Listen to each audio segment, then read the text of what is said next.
नमस्कार। ज्ञान दीक्षा सत्संग में सभी का स्वागत है। ये ज्ञान दीक्षा कार्यक्रम का भाग है और साप्ताहिक रूप से सत्संग होता है। इसमें इस कार्यक्रम से संबंधित कार्य किए जाते हैं। ज्ञान दीक्षा कार्यक्रम ज्ञान मार्ग के साधकों के लिए निःशुल्क और ऑनलाइन ज्ञानमार्ग.गुरु पर उपलब्ध है। तो आज की सत्संग परीक्षा से शुरू करेंगे, जो सत्यम की परीक्षा है। प्रयास शुरू करते हैं। ज्ञान मार्ग सबके लिए क्यों है?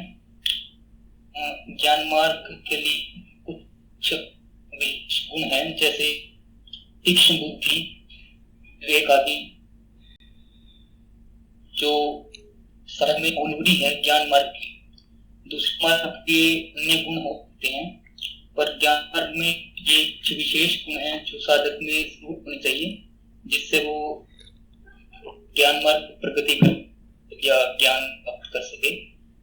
दूसरा प्रश्न, ज्ञान और स्मृति क्या संबंध है? ज्ञान में अनुभव का तार्किक संयोजन है। नहीं होगी तो नहीं होगा। कहते हैं कि अनुभव जब नहीं होंगे, स्मृति में नहीं होंगे, तो इस कारण स्मृति का आवश्यक है। ज्ञान तत्व जानना क्यों जरूरी है? तत्व जानने से वस्तु की सत्यता दिखती है, वस्तु में सत्य है, अस्तित्व का तत्व होता है और वो परिवर्तनशील है। बाकी जो परिवर्तनशील है वो अनावश्यक है, उसको छोड़कर जो भी बचता है वो तत्व है। वो अस्तित्व का तत्व अनुभव करता आता है। अज्ञान का नाश ज्ञान है या अज्ञेयता है? अज्ञेयता तभी आता है जब अज्ञान का नाश होता है,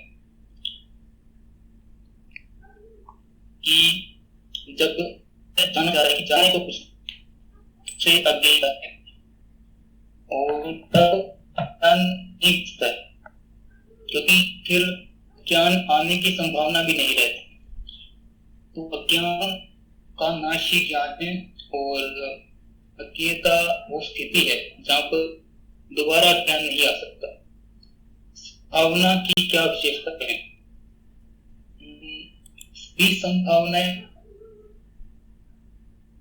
सभी विशेषताएं भावना में, जैसे अनुभवता में सभी संभावनाएं हैं क्योंकि वह शून्य है, उसी में यह संभावनाएं भाषित होती हैं अनुभव के रूप में, और उसमें ही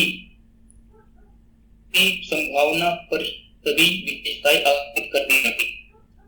वैसे उसमें संभावना विशेषता है जो वो भी सुने।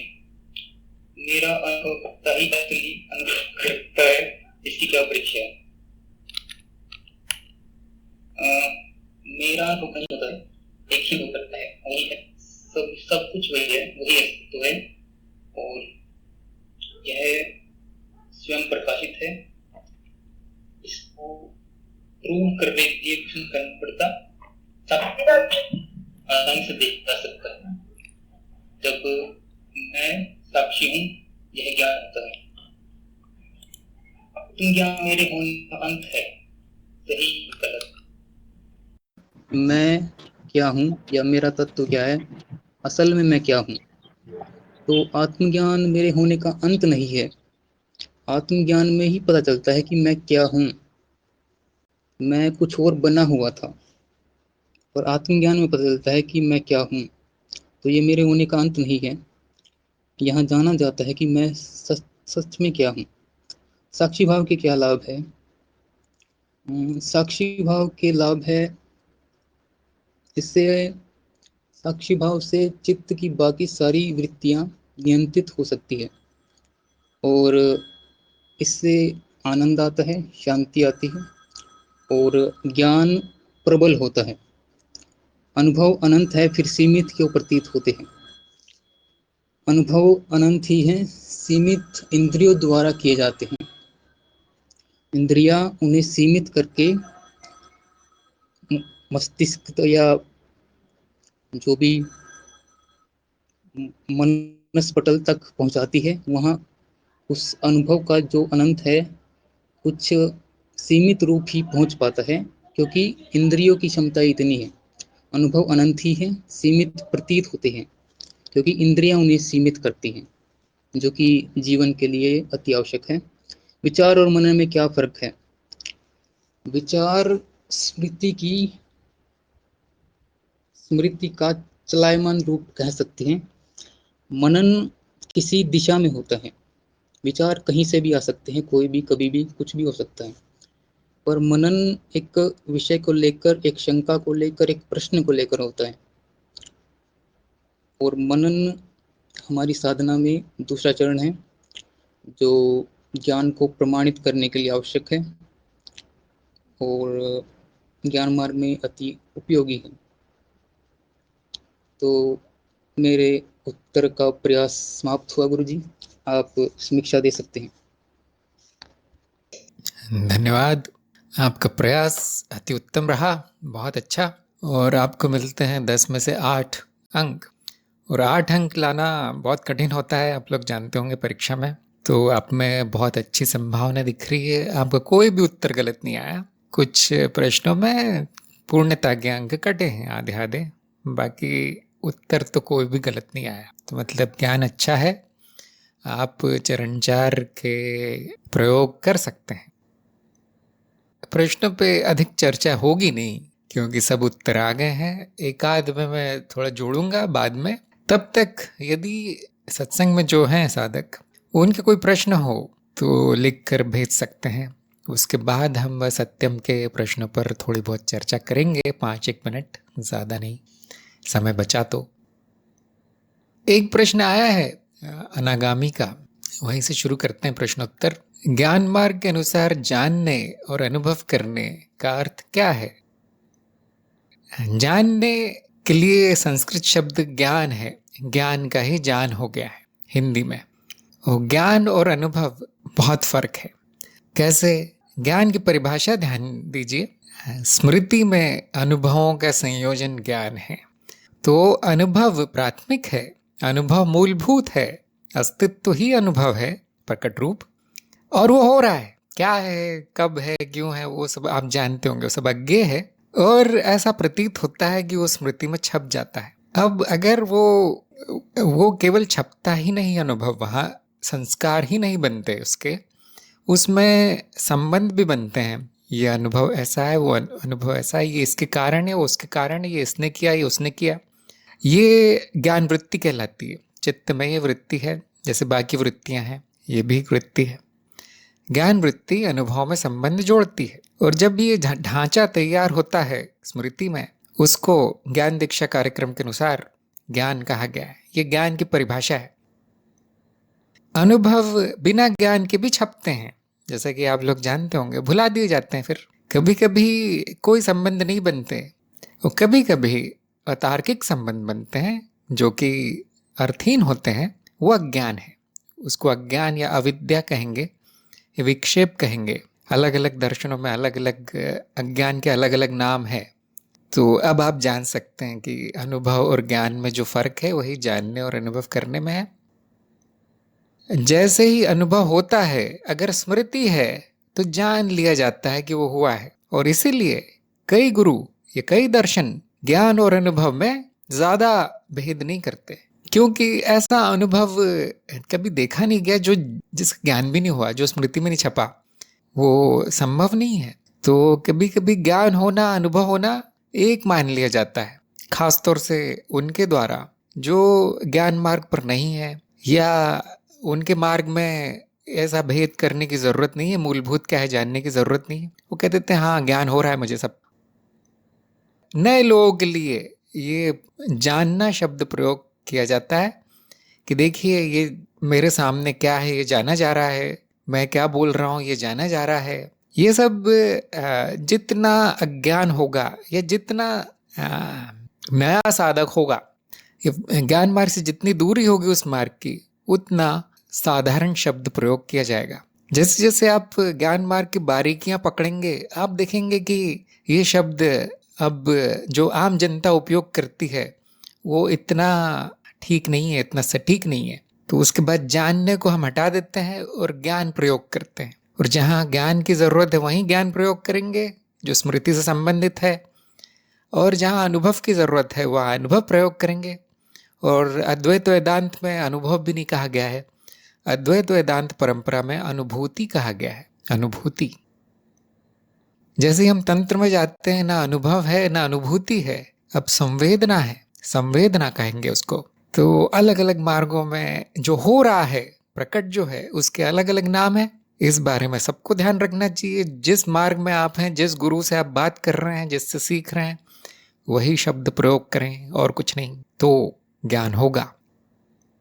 ज्ञान भी एक अनुभव है। ये भी एक अनुभव है कि स्मृति में छपा जो भी हुआ उसमें संबंध बनाए गए, तार्किक तर्कहीन जैसे भी। आखिरी बात, जैसे कि प्रश्न आया था ज्ञान और स्मृति में क्या संबंध है।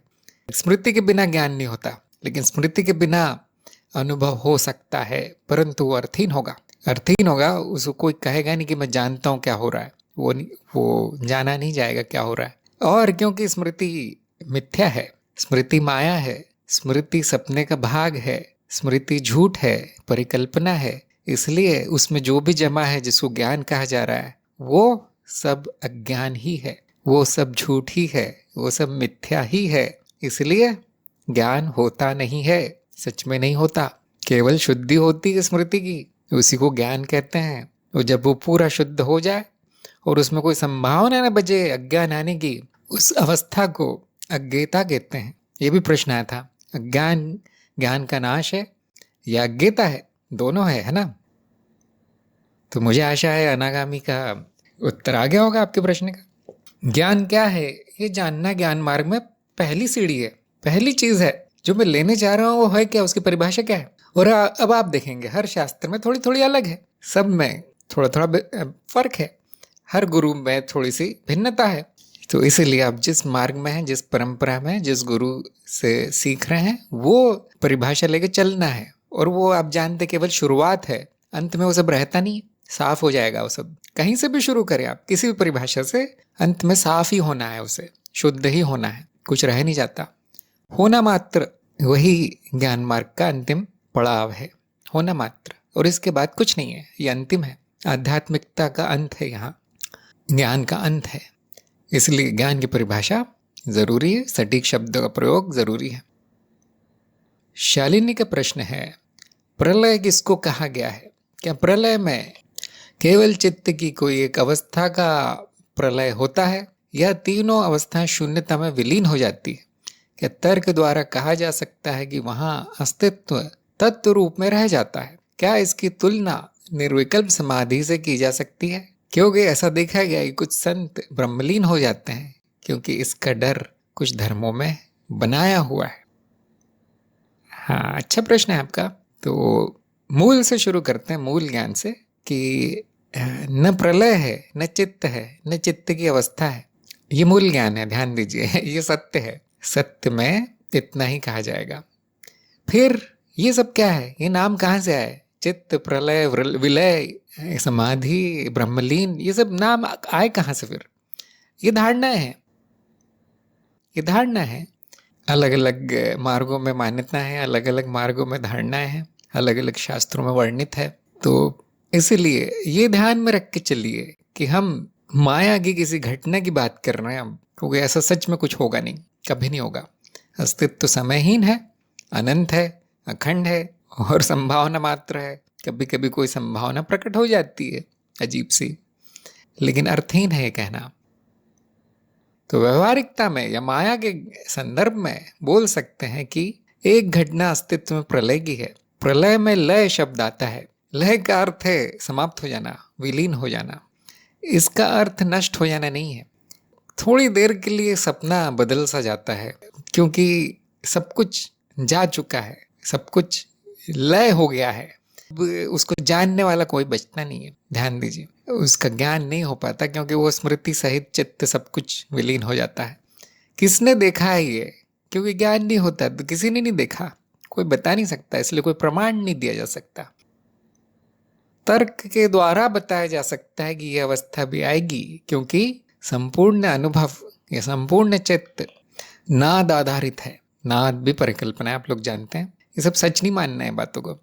तो क्योंकि नाद में दो अवस्थाएं हैं, जो अवस्था है वो नाद का बदला हुआ रूप है बस। बाकी जो भी अनुभव है, बाकी जो भी प्रकट है, पहली से दूसरी अवस्था में जाते समय नाद शून्य से होके जाता है। ये प्रलय का क्षण है, जब परिवर्तन ऐसा हो रहा है कि अब सब अंत हो गया।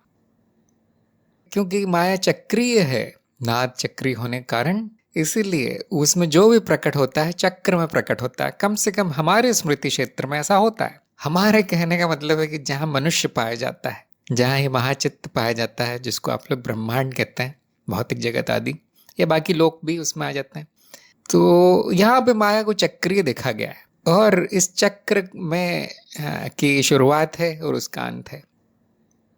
करीब करीब युग जैसा है, लेकिन युग जल्दी जल्दी बदलते हैं, परंतु जो प्रलय काल है वो बहुत लंबा होता है।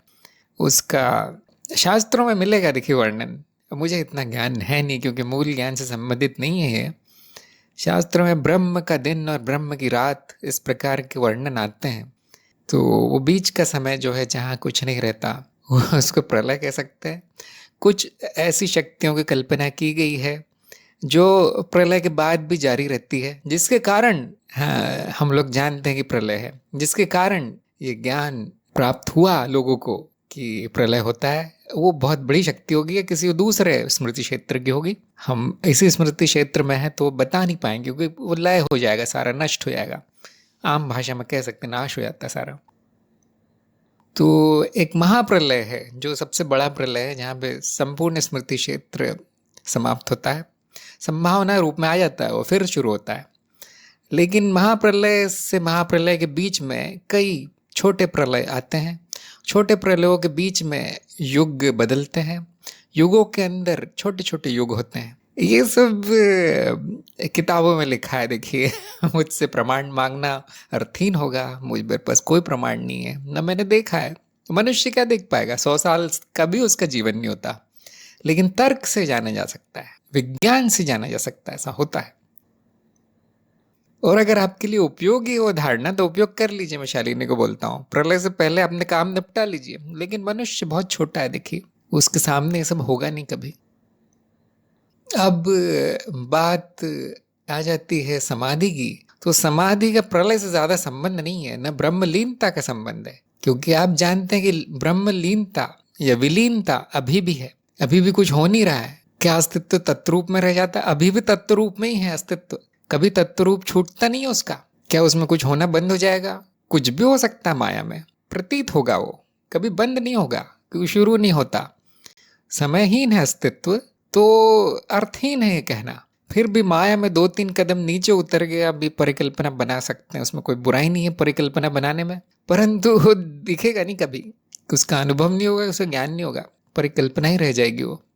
तो समाधि से इतना संबंध नहीं है, संतों के ब्रह्मलीन होने से इतना संबंध नहीं है।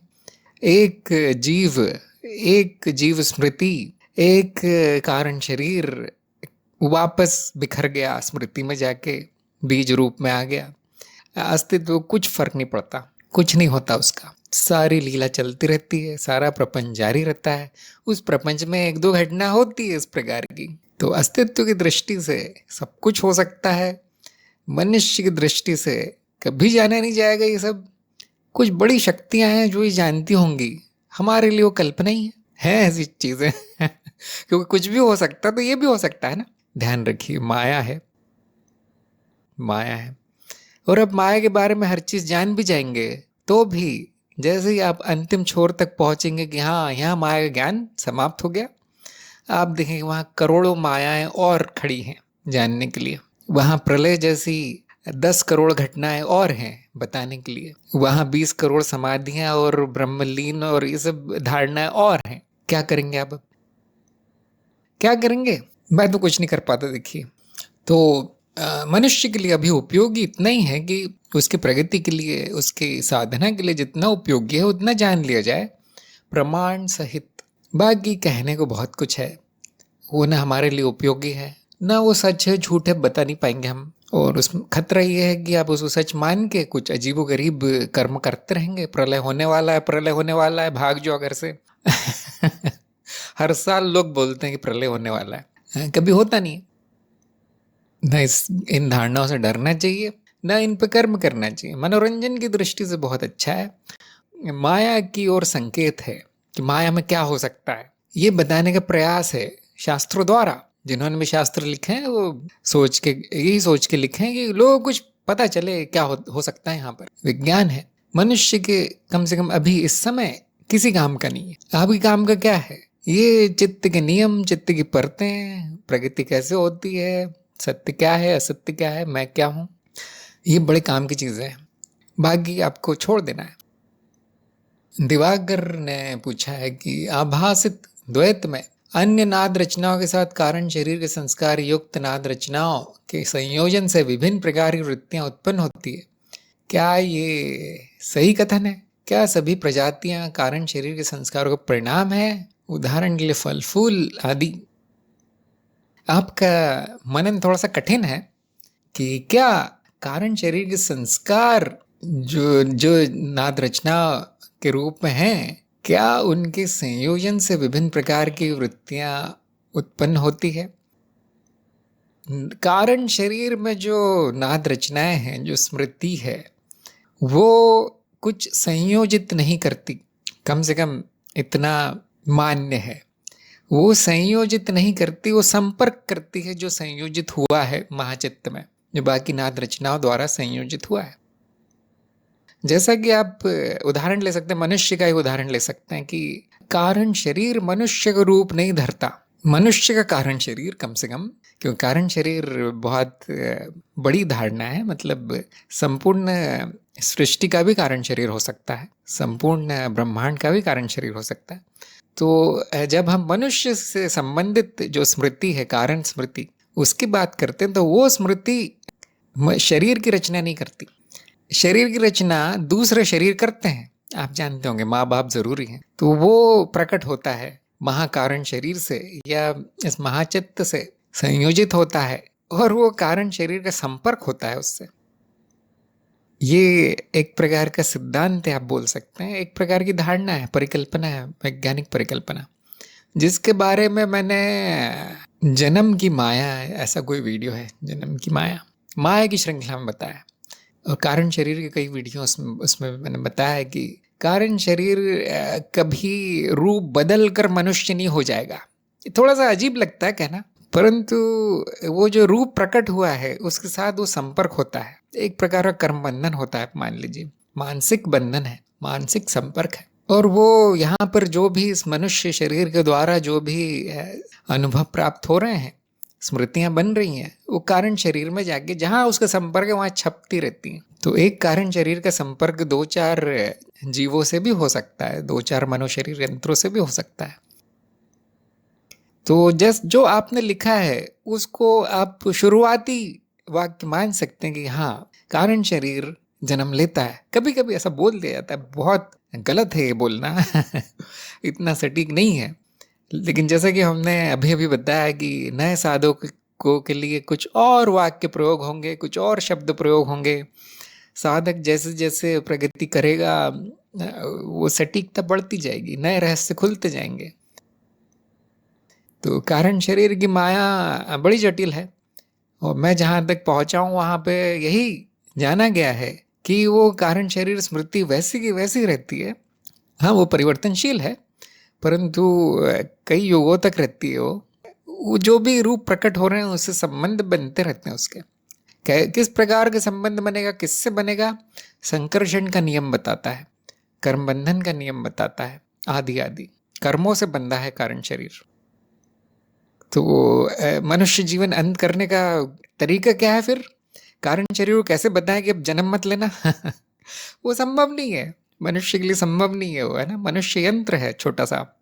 तो वहां पे जब ऐसे संस्कार पड़ जाए, कर्म बंधन समाप्त हो जाए कि उसको किसी भौतिक शरीर, मनोशरीर यंत्र से संपर्क की जरूरत ना पड़े, या किसी उन्नत शरीर से वो संपर्क कर पाए, इतनी प्रगति हो जाए वहां, तो वो जन्म मृत्यु उसकी बंद हो जाती। कारण शरीर की न जन्म मृत्यु नहीं होती वैसे, परंतु ये संपर्क, अवतरण उसका बंद हो जाता है। अवतरण बड़ा सही शब्द है, तकनीकी शब्द है अवतरण। तो जो आपने उदाहरण दिए हैं, फूल फल वनस्पति जीव जंतु, ये अवतार हैं, कारण शरीर के अवतार। जितनी प्रगति होगी उतना अच्छा उन्नत अवतार होगा, जिसको हम महाअवतार या पूर्ण अवतार कभी कभी बोलते हैं।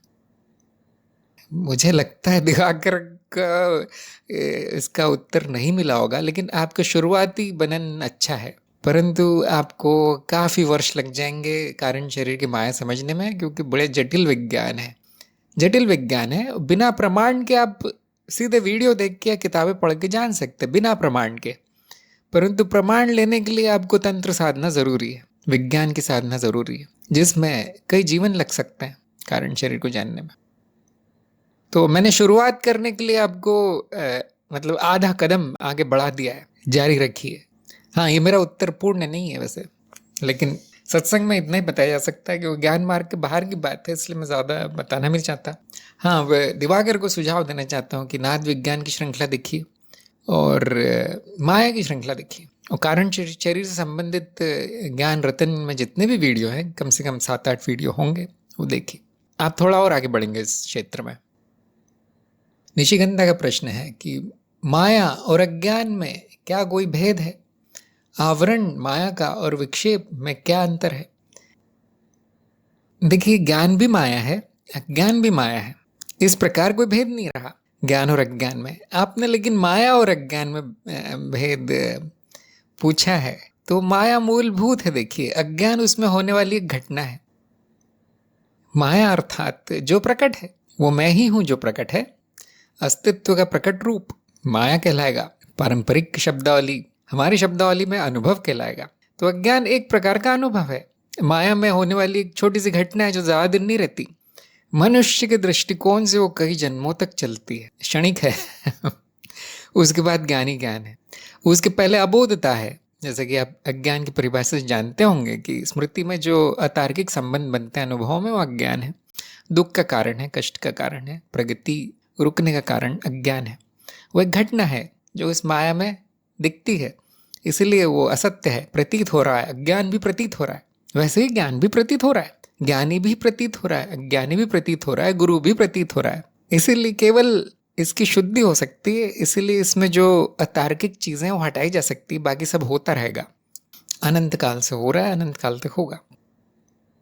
तो परिभाषाओं पर ध्यान दीजिए। माया अर्थात अस्तित्व का प्रकट रूप, अज्ञान अर्थात चित्त में या स्मृति में अतार्किक धारणाएं, मान्यताएं, अंधविश्वास, है ना। तो वो माया ही है, परंतु उसमें होने वाली एक छोटी सी घटना है। माया अनंत है ना, उसमें एक छोटी सी घटना होती है जिसका नाम अज्ञान है।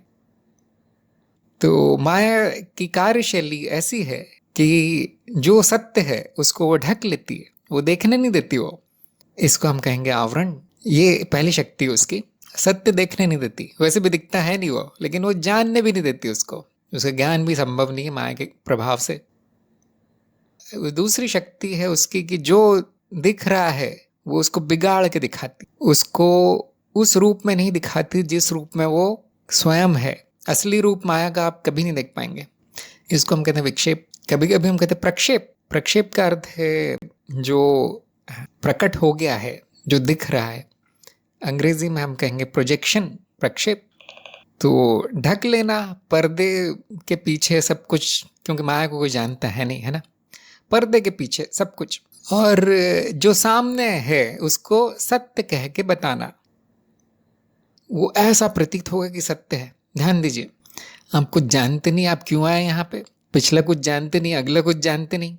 हाँ, ये जगत क्यों है, ये क्या है, कुछ नहीं जानते। ये हो गया आवरण। भूल गए, मतलब विस्मृति, माया का वेश। न सत्य जानते हैं न कुछ और, ये है आवरण। आपका अनुभव है, ये कोई अभी काल्पनिक बात नहीं है। अभी विज्ञान नहीं है, परिकल्पना नहीं है, ये हमारे सामने ऐसा हो रहा है। प्रमाण है आपके सामने, है ना। कुछ नहीं जानते आप, कुछ याद नहीं है, कोई ज्ञान नहीं है। कितना बड़ा चमत्कार है, देखिए, आवरण। और क्या ऐसा नहीं लगता कि जगत सत्य है? इससे सत्य कुछ हो ही नहीं सकता। ये मनुशरीर यंत्र जो मैं हूँ, मैं कहता हूँ, वैसे इससे सच कुछ हो नहीं सकता। ये जीवन, इससे बड़ा सच कुछ है नहीं। क्या माया ये नहीं कहती? क्या ऐसा प्रतीत नहीं हो रहा? और हम कितना भी प्रयास कर ले कि नहीं ये झूठ है, ये सपना है, वो इतना ठोस है कि उसको सत्य मानना ही पड़ता है। मनुष्य के लिए कोई विकल्प नहीं है उसको सत्य मानने के अलावा। जैसे आप रात के सपने में होते हैं तो वहां पे वो स्वप्न शरीर, स्वप्न मनुष्य के पास कोई विकल्प नहीं है, वो सत्य ही मानता है उसको।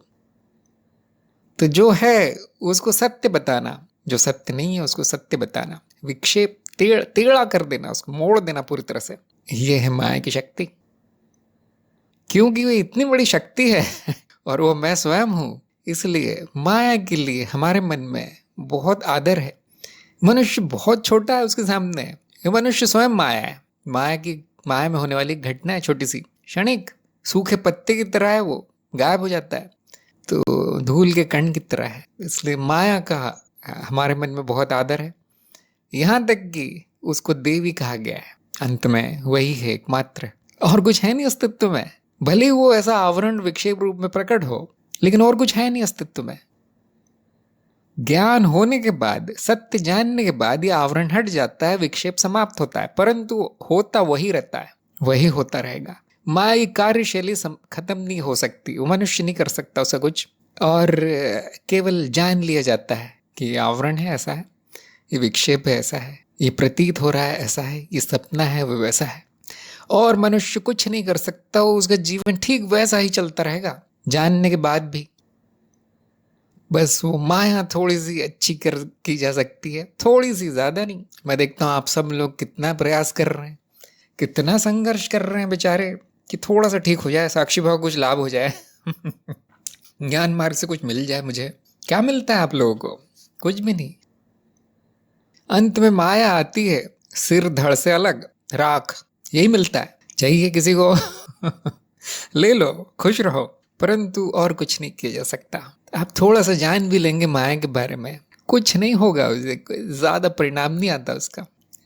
आप इतना कर सकते हैं कि उसके बारे में मूलभूत बातें, जैसे आवरण, विक्षेप आदि आदि, सत्य क्या है, असत्य क्या है, परिवर्तनशील क्यों असत्य है, नाम रूप क्या है, इतना जान के स्वीकार भाव में आ जाए, शांत हो जाए, मूर्खता समाप्त कर दें, अपना संघर्ष समाप्त कर दें, शांति साक्षी भाव में आ जाए। अगर ये कर लिया इस मनुष्य ने, तो ये सृष्टि की सबसे बड़ी उपलब्धि है, ये अंत है, इतना किया जा सकता है। और जो भी लोग करना चाहते हैं, जैसे उसका अध्ययन करना, उसके आवरणों को हटाना, इतने ज्यादा है, अनंत आवरण है, आप कितने हटाएंगे बताइए? आदि आदि, वो थोड़ी सी नासमझी लगती, मुझे बचपना सा लगता है, परंतु नया साधक तो ऐसे ही शुरू करेगा, है ना, वो ऐसे ही शुरू करेगा। पत्थर का सोना कैसे बनाओ गुरुजी आपने बोला है माया है, तंत्र है आपके पास, तो दिला दो मुझे। जो ये बच्चे आते हैं नए नए, कभी कभी वो 60-70 साल के बच्चे भी होते हैं, वो उनको किसी तरह से हम मार्ग में लाते हैं, किसी तरह से हम कोशिश करते हैं कि आवरण विक्षेप जान जाए थोड़ा सा, और उनके जीवन का कष्ट, संघर्ष, ये अर्थहीन कार्य करते जा रहे हैं आध्यात्मिकता के नाम पे, बेकार सी आध्यात्मिकता में चल रहे हैं, किसी बेकार से मार्ग में, तो वो समाप्त हो जाए और प्रगति थोड़ी सी अच्छी हो जाए, उनकी प्रगति हो जाए, उनकी माया के बारे में मूलभूत बातें जान जाए, वो इतना किया जा सकता है। उसके बाद कुछ नहीं है यहाँ करने का। आपको अब लगेगा कि हाँ मैं तो सब जान लिया माया के बारे में, इसका ये आवरण होता है, विक्षेप। 2 शब्द जाने गए, 2 शब्द, सब कुछ नहीं सब कुछ जानना संभव नहीं है माया के बारे में। सब कुछ मेरे बारे में जानना संभव है, क्योंकि मैं ही सब कुछ हूं, इसलिए मुझे जान लोगे तो सब जान लोगे, परंतु माया को नहीं, उसका सब कुछ अनंत है, इतना जान लो। 2 शब्द जान के कुछ नहीं होगा। फिर भी शुरुआत ऐसे ही की जाती है, छोटी छोटी शुरुआत। अगर आप उस माया में फंसते चले गए तो गुरु आपको खींच लेगा। निशिगंधा ने कहा जैसे रिसीव या परसीव, अब वो मुझे पता नहीं है, अंग्रेजी शब्द अब लाना ठीक नहीं है। जो हिंदी शब्द है, संस्कृत शब्द है, उन्हीं की परिभाषा जान लीजिए, उन्हीं को अपने अनुभव में पहचान लीजिए। उसमें 2-4 भाषाओं को मिलाने से आपका ज्ञान बढ़ेगा नहीं, घटेगा, अज्ञान बढ़ेगा भाषाओं के मिलावट से। कभी कभी समझाने के लिए शायद ये शब्द में समझ जाए लोग, कोई प्रचलित अंग्रेजी शब्द है तो मैं बता देता हूँ कभी कभी, लेकिन हम सारा का सारा उसको रूपांतर करने लगे अनुवाद अंग्रेजी में, तो आपका ज्ञान बढ़ जाएगा। संस्कृत से अच्छी भाषा नहीं है अध्यात्म जानने के लिए। आगे चलते हैं। अनिल का प्रश्न आया है, चरण 4 में आने के बाद सांसारिक जीवन में शांतता और सरलता की वजह से आनंद बढ़ गया है, लेकिन साक्षी भाव दुखदायक स्थिति में ही आ जाता है। यह आनंद अज्ञान या ज्ञान की वजह से है? अगर ज्ञान की वजह से तो साक्षी भाव कम क्यों है? तो बहुत अच्छी बात है कि आपकी प्रगति हो रही है, मतलब साक्षी भाव की साधना के संदर्भ में आपकी प्रगति हो रही है। तो अब एक ही समस्या आ सकती है कि आप उसकी सर्जरी करने लगे, उसका ऑपरेशन कर डाले कि ये क्यों हो रहा है, वो क्यों हो रहा है आनंद। ये ठीक नहीं है। जो आनंद मिल रहा है, जो आनंद बढ़ गया है, उसी में लिप्त रहिए, उसमें लीन रहिए। ये टेक्निक है, ये विधि है। और ये क्यों हुआ, ये क्या करने से हुआ, क्या मैं दोबारा करूं तो हो जाएगा, ये ठीक नहीं है। ये लोहे के चने चबाने जैसा है। उससे कोई न पेट भरेगा, न वो दांत ही टूटेंगे आपके। उससे साक्षी भाव बढ़ेगा नहीं, आनंद भी नहीं बढ़ेगा। कम से कम दुखदायक स्थिति में तो याद आता है आपको, क्या ये बात अच्छी नहीं है? आपका आनंद बढ़ रहा है, शांति बढ़ रही है, और आपने अनावश्यक काम कार्य में कमी की होगी, थोड़े बहुत तो कम हुए होंगे, वो घट गए होंगे। अब धीरे धीरे वो सुखदायक में भी आने लगेगा याद। और ना भी याद आए तो क्या करना है, आपको फल तो मिलने शुरू हो गए। चरण 4 में फल मिल गए, मतलब आपकी साधना बहुत अच्छी है। बाकी तुलना करनी नहीं चाहिए वैसे, बस जानकारी के लिए बता रहा हूँ कि लोग चरण 4 में 12 हफ्ते में 5 मिनट भी साक्षी भाव आ गया तो मैं बोलता हूँ हाँ अच्छा है। प्रगति हो गई तुम्हारी। तो आपकी प्रगति अच्छी है। हाँ, उसमें चिंता मत डालिए, उस अमृत में चिंता का विष नहीं घोलना है कि ये क्यों कम क्यों है, ज्यादा क्यों है। देखिए बहुत ज्यादा है, करोड़ों में एक का होता है साक्षी भाव। अब कम लग रहा है आपको तो आपकी प्रचंडता ज्यादा है, मतलब साधना। तो कोई बात नहीं, जो भी है अच्छा है। और अज्ञान की वजह से कोई आनंद नहीं हो सकता, ये प्रश्न कैसा है मेरी समझ में नहीं आया। ये क्यों पूछ लिया आपने कि अज्ञान की वजह से आनंद है। फिर हम तो अज्ञान बढ़ा देते आपका, घटाते क्यों? तो ये ज्ञान की वजह से है। ज्ञान का परिणाम है कि मैं आनंद हूँ, बाकी जो भी होता रहता है चित्त में, शरीर में, जगत में, वो मैं नहीं हूँ। ये साक्षी भाव बोलता है ना, इस जीवन शैली का परिणाम है। जगत से निर्लिप्त और आनंद में लिप्त साक्षी भाव बढ़ाने की विधि। अगर आपको कम लग रहा है तो आप ऐसे बढ़ा सकते हैं कि अनावश्यक का त्याग करते जाइए, जगत का त्याग कीजिए, संसार का त्याग कीजिए। परिवार का तो नहीं कर पाएंगे ना, जितना हो सके परिवार में जो अनावश्यक चल रहा है, जैसे मान लीजिए आप परिवार बढ़ाने का की योजना बना रहे हैं, वो सब घटा सकते हैं ना, खत्म कर सकते हैं। वो सारा प्रपंच आपके हाथ में है, आप खत्म कर सकते हैं क्योंकि आप साक्षी भाव में है। अब दिख जाएगा कहाँ अति हो रही है। ऐसे अगर आपका साक्षी भाव इसी तरह जारी रहा तो ये अंतिम जन्म हो जाएगा, क्योंकि संस्कार वैसे पड़ जाएंगे कारण शरीर में, जैसे कि मैंने अभी बताया। ये प्रमाण देना कठिन है, परंतु इसको आप अपने अनुभव में प्रमाण खोज सकते हैं कि जो अनावश्यक था उसका त्याग करने के बाद, क्योंकि वो वृत्ति, वो चिंताएं, वो कर्म, वो ऊर्जा उसमें जो खप रही थी, विचार, भावनाएं जो भी उसके कारण आ रही थी, वो सब चली गई क्योंकि आपने त्याग दिया है। एक कोई उदाहरण ले लीजिए आप अपने जीवन में, आपने जो त्यागा है, और अब आप देखिए उसके कारण शांतता है, उसके कारण शांति है। अगर आप ऐसे 10-12 और त्याग देंगे तो क्या होगा? और राज की बात यह है कि साधक के जीवन में 10-12 से ज्यादा विघ्न नहीं होते, इससे ज्यादा तो मतलब वो बहुत बुरी स्थिति में है। और अगर आपने उतना ही समस्या को समाधान कर दिया, उतने ही विघ्न हटा दिए, तो अंतिम जन्म है, अंतिम जन्म है। तो ये प्रगति अच्छी है, अनिल की प्रगति अच्छी है। अब देखिए आप, वो ये क्यों है, वो क्यों है, ये सब सोचने से अच्छा है कि जो है उसकी संतुष्टि रखिए। करोड़ों में एक को ज्ञान होता है, आपको मिल गया, थोड़ी खुशी की बात होगी। खुशी की बात है ये, ना। अब बाकी छोड़ दीजिए, बाकी चिंताएं छोड़ दीजिए, इतना भी है तो बहुत बड़ी कृपा है। तो जितना भी है ज्ञान की वजह से है। और अगर आप इसको और बढ़ाना चाहते हैं तो सही तरीका अखंड साधना है, शॉर्टकट नहीं है इसका, कोई टोना टोटका नहीं हो सकता। साक्षी भाव बड़ी सरल साधना है, इसमें आप और कुछ करने का प्रयास करेंगे साक्षी भाव लाने के लिए तो जटिल हो जाएगी, वो कठिन हो जाएगी, फिर और नहीं आएगा वो। ज्ञानमय जीवन शैली, ज्ञान युक्त जीवन शैली, यही उसका सूत्र है। फिर वो कभी भी हो, कोई परेशानी नहीं है, कभी भी आए कभी भी जाए।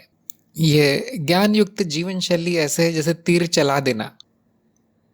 जब तक धनुष में तीर है, बाण है, तब तक आपके नियंत्रण में है ना, निशाना कहाँ साधना है, कहाँ घुमाना है उसको।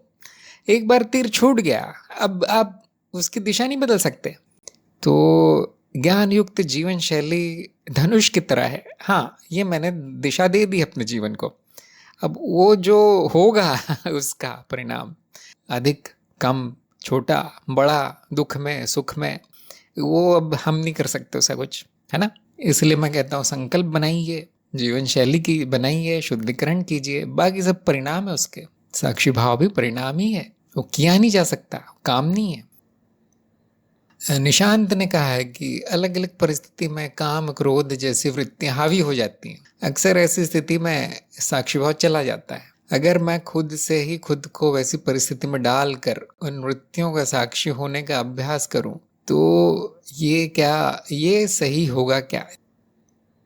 नहीं, ज्ञान मार्ग में अति वर्जित है, अति नहीं होती। जानबूझ के कुछ किया नहीं जाता, खास तौर से बुरी परिस्थितियों में स्वयं को डालना बड़ी मूर्खता है, अप्राकृतिक हम कहेंगे। जीवन में परिस्थितियों की कमी नहीं है, बढ़ाने से कोई फायदा नहीं है ना। पहले ही बहुत मिली है तो उन्हीं का उपयोग कर लीजिए, आप करना चाहते हैं तो। यदि वो साधना में मनगढ़ंत मिला दिया जाए तो वो साधना दोषपूर्ण हो जाती है, और सबसे पहले उस साधक को मैं छोड़ देता हूँ। सबसे पहले उस कार्यक्रम से निकाल दिया जाता है कि भाई इसको लग रहा है कि इसको ज़्यादा आता है, मेरे कहने पे नहीं चलेगा, ये तो गुरु है, तो उसको हटा दिया जाता है।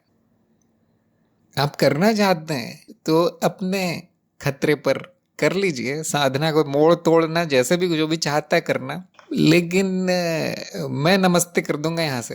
क्योंकि अगर ऐसी साधना करने लगे कोई जिसका किसी को पता नहीं है, जिसने कभी की नहीं है, न मैं जानता हूँ न कोई और जानता है वो साधना है क्या, तो उसका परिणाम बुरा ही आएगा, दोषपूर्ण साधना कही जाएगी।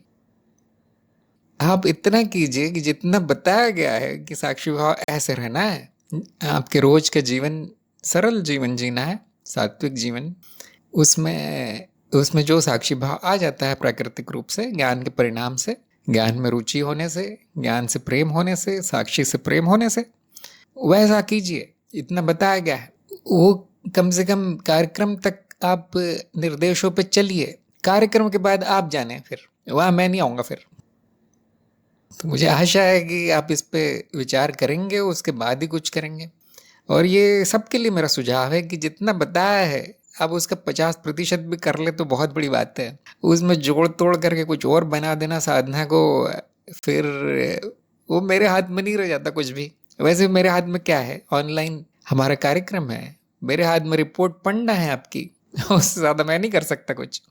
तो इसीलिए कम से कम जो कार्यक्रम में आ गए हैं वो अनुशासित चलिए सभी लोग। आपको 12 हफ्ते ही तो करना है वो काम जो मैंने बताया, और वो काम भी नहीं है, वो तो बस रहना है, भाव है वो तो। उसके बाद आप जाने, है ना। तो कार्यक्रम हो जाने के बाद गुरु शिष्य सब बराबर है मैं कहता हूँ ना, ज्ञान होने के बाद शिष्य गुरु है, गुरु शिष्य है, सब बराबर है। उसके बाद मैं नहीं बोलूँगा कि ये साधना मत करो, वो ऐसी मत करो, अपने मनगढ़ंत साधना मत करो, फिर आपको अपने हाल पे छोड़ दिया जाएगा। वैसे भी कोई समझदार व्यक्ति अपने मन से कोई साधना बना के कभी करेगा नहीं। अगर ये सब चीज़ें काम करती तो हजारों साल से वो स्थापित हो जाती। हमारा देश बहुत पुराना देश है, हजारों साल से ये साधनाएं चल रही हैं। हम जानते हैं उसके बारे में, क्या करने से क्या होगा, अधिकतर चीज़ों के बारे में जानते हैं। परंतु अगर ये सब करने से सफलता मिलती किसी को, तो सबसे पहले तो मैं सिखाता उसको, हाँ ये कर लो भाई, ऐसा होता है। दरवाजे पे कील ठोक दो, साक्षी भाव आ जाएगा, सबसे पहले मैं बताता। लेकिन हजारों सालों का गुरुजनों का अनुभव है क्या करने से क्या होता है। न साधकों को पता नहीं होता, इसलिए बेचारे अपना करते रहते हैं कुछ। लेकिन कम से कम कार्यक्रम में आने के बाद मार्ग पर चलना सीखना ज़रूरी है, सीखना ज़रूरी है। हाँ, कभी कभी ऐसा हो सकता है कि कोई स्थिति चुनौतीपूर्ण हो जीवन में और उसमें आपको ज़्यादा सीखने को मिले, लेकिन वो स्थिति को ज़बरदस्ती लाने का प्रयास करना वो ठीक नहीं है। तो मुझे आशा स्पष्ट हुआ होगा, सभी के लिए मेरा सुझाव है। रुचिरा का प्रश्न है, तत्व, अस्तित्व, अज्ञेयता क्या समानार्थी शब्द हैं और कैसे?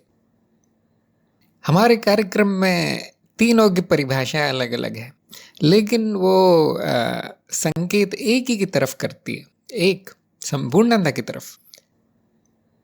तत्व अर्थात अपरिवर्तनशीलता, न बदलने वाला भाग, न बदलने वाला आयाम, किसका? संपूर्णता का। अस्तित्व जो है, जिसमें सब कुछ आ जाता है, जो भी है, संपूर्णता। अस्तित्व भी उसी की तरफ इशारा कर रहा है, परंतु अब वो भेद नहीं है वहां पे कि क्या तत्व है, क्या नाम रूप है। अज्ञेयता अर्थात वो जो जाना नहीं जा सकता, जो अज्ञेय है, जिसका अनुभव नहीं होता, जो स्मृति में नहीं छप सकता, वो भी संपूर्णता की ओर ही इशारा कर रहा है। तो ये तीनों शब्द जो संपूर्णता है, पूर्णता है, समग्रता, उसकी विशेषताएं बताते हैं, उसकी व्याख्या करते हैं, उसके बारे में ज्ञान देते हैं ये तीनों शब्द, परंतु उनके अर्थ समान नहीं है, उनका संकेत समान है, उनका संकेत एक ही की तरफ है। ऐसे बहुत से और शब्द हैं, जैसे एकता, जैसे शून्यता, जैसे संभावना, जैसे योग। ये सारे शब्द भी उस एकता या संपूर्णता जो एक है उसकी ओर संकेत देते हैं, परंतु जब उनकी परिभाषा की जाती है तो कुछ किसी और रूप में की जाती है। अगर मैं कहूँ अनुभव करता, हाँ ठीक, अस्तित्व की तरफ ही संकेत है, परंतु अस्तित्व के में जो अनुभव करने का जो एक विशेषता है उसकी, उसमें अनुभव हो रहे हैं, ये सब दर्शाने के लिए कई शब्दों का प्रयोग किया जाता है, जैसे अनुभव क्रिया। तो वो समानार्थी नहीं हुए शब्द, परंतु एक ही के बारे में बताने का प्रयास है। तो आपको ये हमेशा देखना पड़ेगा कि वो शब्द की परिभाषा क्या है, परंतु वो बताया किसके बारे में जा रहा है, परंतु वो संकेत किसकी तरफ कर रहा है। कभी कभी हम बोलेंगे अनुभव करता ही तत्व है, परंतु अब तत्व और अनुभव करता की परिभाषाएं एक नहीं है, परंतु फिर भी एक के बारे में कहा गया है, दोनों शब्दों का प्रयोग एक के लिए किया गया है। उदाहरण हम ले सकते हैं कि टमाटर ले लीजिए, एक उसकी परिभाषा है कि वो फल है, एक परिभाषा है कि वो सब्जी है, उसके बारे में ये कह सकते हैं कि वो लाल है, उसके बारे में ये कह सकते हैं कि गोल है या खट्टा है। लेकिन खट्टे की, गोल की और लाल की, सब्जी की, फल की, इन सब की परिभाषाएं समानार्थी नहीं है, सारे शब्द समानार्थी नहीं है, परंतु ये सारे शब्द किसके लिए प्रयोग किए गए हैं? एक वस्तु है वो टमाटर के लिए। ऐसे आपको शायद समझ में आ जाएगा। ऐसा प्रतीत होगा कि आप एक ही की तो बात कर रहे हैं, इतने सारे शब्द क्यों ला रहे हैं? तो वो बात की बात है, जब आप सब समझ जाएं, ज्ञान पूर्ण हो जाए, उसके बाद वो शब्द छोड़ दिए जा सकते हैं, और अब टमाटर के बारे में कुछ कहने से अच्छा है उसको खा लिया जाए, वही उसका उपयोग है। तो मेरे बारे में कुछ भी कहने से अच्छा है तत्व, अस्तित्व, अज्ञेयता, अनुभव, क्रिया, ये सब तब तक ठीक है जब तक आप कुछ नहीं जानते उसके बारे में। एक बार आप जान गए तो मैं जो हूँ वो हो जाना है, वो हो जाना है। अब उसके बारे में बोलते नहीं रहना है। जो आप हैं वो हो गए, वो हो गए साक्षी भाव। भाव में भाव है, भाव मतलब होना है ना। साक्षी हो जाओ। अब कितने भी शब्द उपयोग कर लेंगे, अब जो है वही रहेंगे। तो शब्दों का महत्व है, उनको उनका अर्थ जानना जरूरी है। अर्थ किसकी ओर संकेत कर रहा है वो आपको देखना जरूरी है, उसका अनुभव होना जरूरी है। जब ये ज्ञान हो जाए उसके बाद चाहे वो समानार्थी हो, चाहे विरुद्धार्थी हो, चाहे विरोधाभासी हो, कोई फर्क नहीं पड़ता। फिर वो सब उस नाव की तरह है जो आपको पार लगाने के लिए उपयोग किया गया था। अब वो नाव छोड़ देनी है, पार आ जाओ। लेकिन बिना नाव के आप पार नहीं आ सकते, है ना। इसलिए शब्दों का बहुत महत्व है। अखंडिता ने कहा है कि ज्ञान प्रसार में लेख हेतु विषय चुनने के लिए मनन कर रही थी तो लगा कि मुझे कुछ आता ही नहीं, मैं क्या किसी को कुछ बता पाऊंगी, सब कुछ तो खाली खाली है, कुछ बताने के लिए है ही नहीं ऐसा लगता है। तो यही विषय है फिर आपका, यही विषय है कि सब कुछ खाली है, सब कुछ शून्य है। शब्दों से इसकी व्याख्या नहीं की जा सकती। शब्द सीढ़ी है इस शिखर तक पहुंचने का, जो शून्य है, जो खाली है। देखिए आगे वाक्य आने लगे, है ना, वाक्य आने लगे, कुछ मिलने लगा, यही विषय है फिर। और हम जो लेखन करते हैं, लेख लिखते हैं, वो हमारे मनोरंजन के लिए है, किसी को बताने के लिए नहीं। यहाँ किसको बताएंगे, आप सब कुछ जान के बैठे हुए हैं सब जानते हैं सब लोग, उनको क्या बताएंगे, है ना। तो हमारे मनोरंजन के लिए है, ये हमारी अभिव्यक्ति है। लेखन के बहुत फायदे हैं। पहला तो साक्षी भाव की साधना में एक बड़ा उपयोगी है, सहायक है। जब तक आप लिख रहे हैं तब तक तो आपका साक्षी भाव रहेगा, देखिए, है ना। मान लीजिए आप साक्षी के बारे में लिख रहे हैं, अब बिना साक्षी भाव के संभव नहीं है, क्योंकि मैं स्वयं के बारे में लिख रहा हूँ, तो फिर स्वयं को भूल के तो नहीं लिख सकता, फिर किसके बारे में लिख रहा हूँ। इसी प्रकार आप खालीपन के बारे में लिख रहे हैं तो वो भी आप ही हैं। सब में स्वयं को ले आना है। अब अपने आप वाक्य आने लगेंगे, क्यों बताया नहीं जा सकता, कौन सा शब्द बता देता है, फिर नई शब्दों से नहीं बताया जा सकता तो इतने सारे शब्द क्यों हैं। अब वो लेख की रूपरेखा बन गई, उसमें ये भी जोड़ दीजिए बिंदु कि ये लेख किसी को बताने के लिए नहीं लिखा जा रहा, जो भी मन में आता रहे, वो उल्टा सीधा नहीं होना चाहिए, थोड़ा सा उसका अर्थ होना चाहिए, उससे संबंधित जो आ रहा है। जैसे मैं बोल रहा हूँ, आते जा रहा है वो, है ना। ऐसे मैं 1 घंटे बोल सकता हूँ, सब कुछ खाली खाली है इस बात पे। बड़े बड़े लेखक हुए, उन्होंने बिना किसी बात के पूरी किताब भी लिख डाली है। मनन स्वयं के लिए, और वो जिस भी विषय पर है, अगर वो यही विषय है कि मुझे कुछ नहीं आता, कुछ बताना नहीं है, कोई सुनेगा नहीं, वही विषय हो गया। फिर ऐसे वो गाड़ी बढ़ती है आगे, लेखन की गाड़ी। जब वो प्लेटफॉर्म से आगे बढ़ जाती है तो गति पकड़ती है। फिर अगले दिन आपके मन में और आने लगेगा, और विषय आएंगे, अगले हफ्ते बड़े बड़े विषय आएंगे, और आप देखेंगे 1-2 महीने बाद सीधे कुरुक्षेत्र ही लिख रहा है आपके माध्यम से। कभी कभी, कम से कम मेरा ऐसा अनुभव है, या जो नए लोग हैं जो नए नए लेखन में जाते हैं उनका ये अनुभव है, कभी कभी इतना आ जाता है कि आपके हाथ दुखने लगेंगे, आपके पास समय नहीं बचेगा, आपकी नींद उड़ जाएगी, वो आता ही रहेगा। क्यों, वो दरवाजे खुल गए हैं, कुरुक्षेत्र के दरवाजे खुल गए हैं, द्वार खुल गए हैं। अब आप बोलेंगे बस करो, अब नहीं लिखना मुझे। अब लिखने से एक चरण आगे बढ़ जाता है वो साधक, बोलने लगता है। क्योंकि लिखना थोड़ा सा कठिन काम है, मेहनत काम है, और धीमा चलता है थोड़ा। बोलना आसान है, तेज काम है। तो ऐसे धीरे धीरे वो प्रगति होती है। हाँ, खंडिता ने कहा है कि कृपा है। जी हाँ, कृपा है। ये कृपा है कि आपने लिखने का सोचा भी।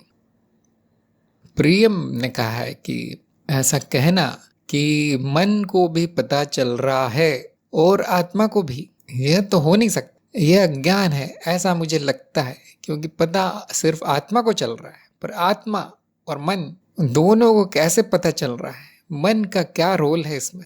द्वैत में हम मन और आत्मा को अलग अलग मानते हैं, जबकि अद्वैत में देखें तो सिर्फ आत्मा को ही पता चल रहा है, क्योंकि वहाँ सब एक ही है। इसके अलावा क्या यह सत्य है कि जीव का जहाँ ध्यान, अटेंशन होता है, सिर्फ वही पता चल सकता है, क्योंकि आत्मन का सब कुछ रिफ्लेक्ट कर देती है जो पता चलता है। ध्यान की वास्तविक प्रकृति क्या है, जीव में ध्यान किस कारण होता है, और क्या ये चित्त भी एक लेयर है। ध्यान और आत्मन के बीच क्या संबंध, चित्त और चेतना और ध्यान के बीच क्या संबंध, क्या ध्यान बाकी जीवों में भी होता है। कृपया चित्त के परस्पर जुड़े पहलुओं पर प्रकाश डालें और मेरे अज्ञान का नाश करें। कहाँ शुरू करूं।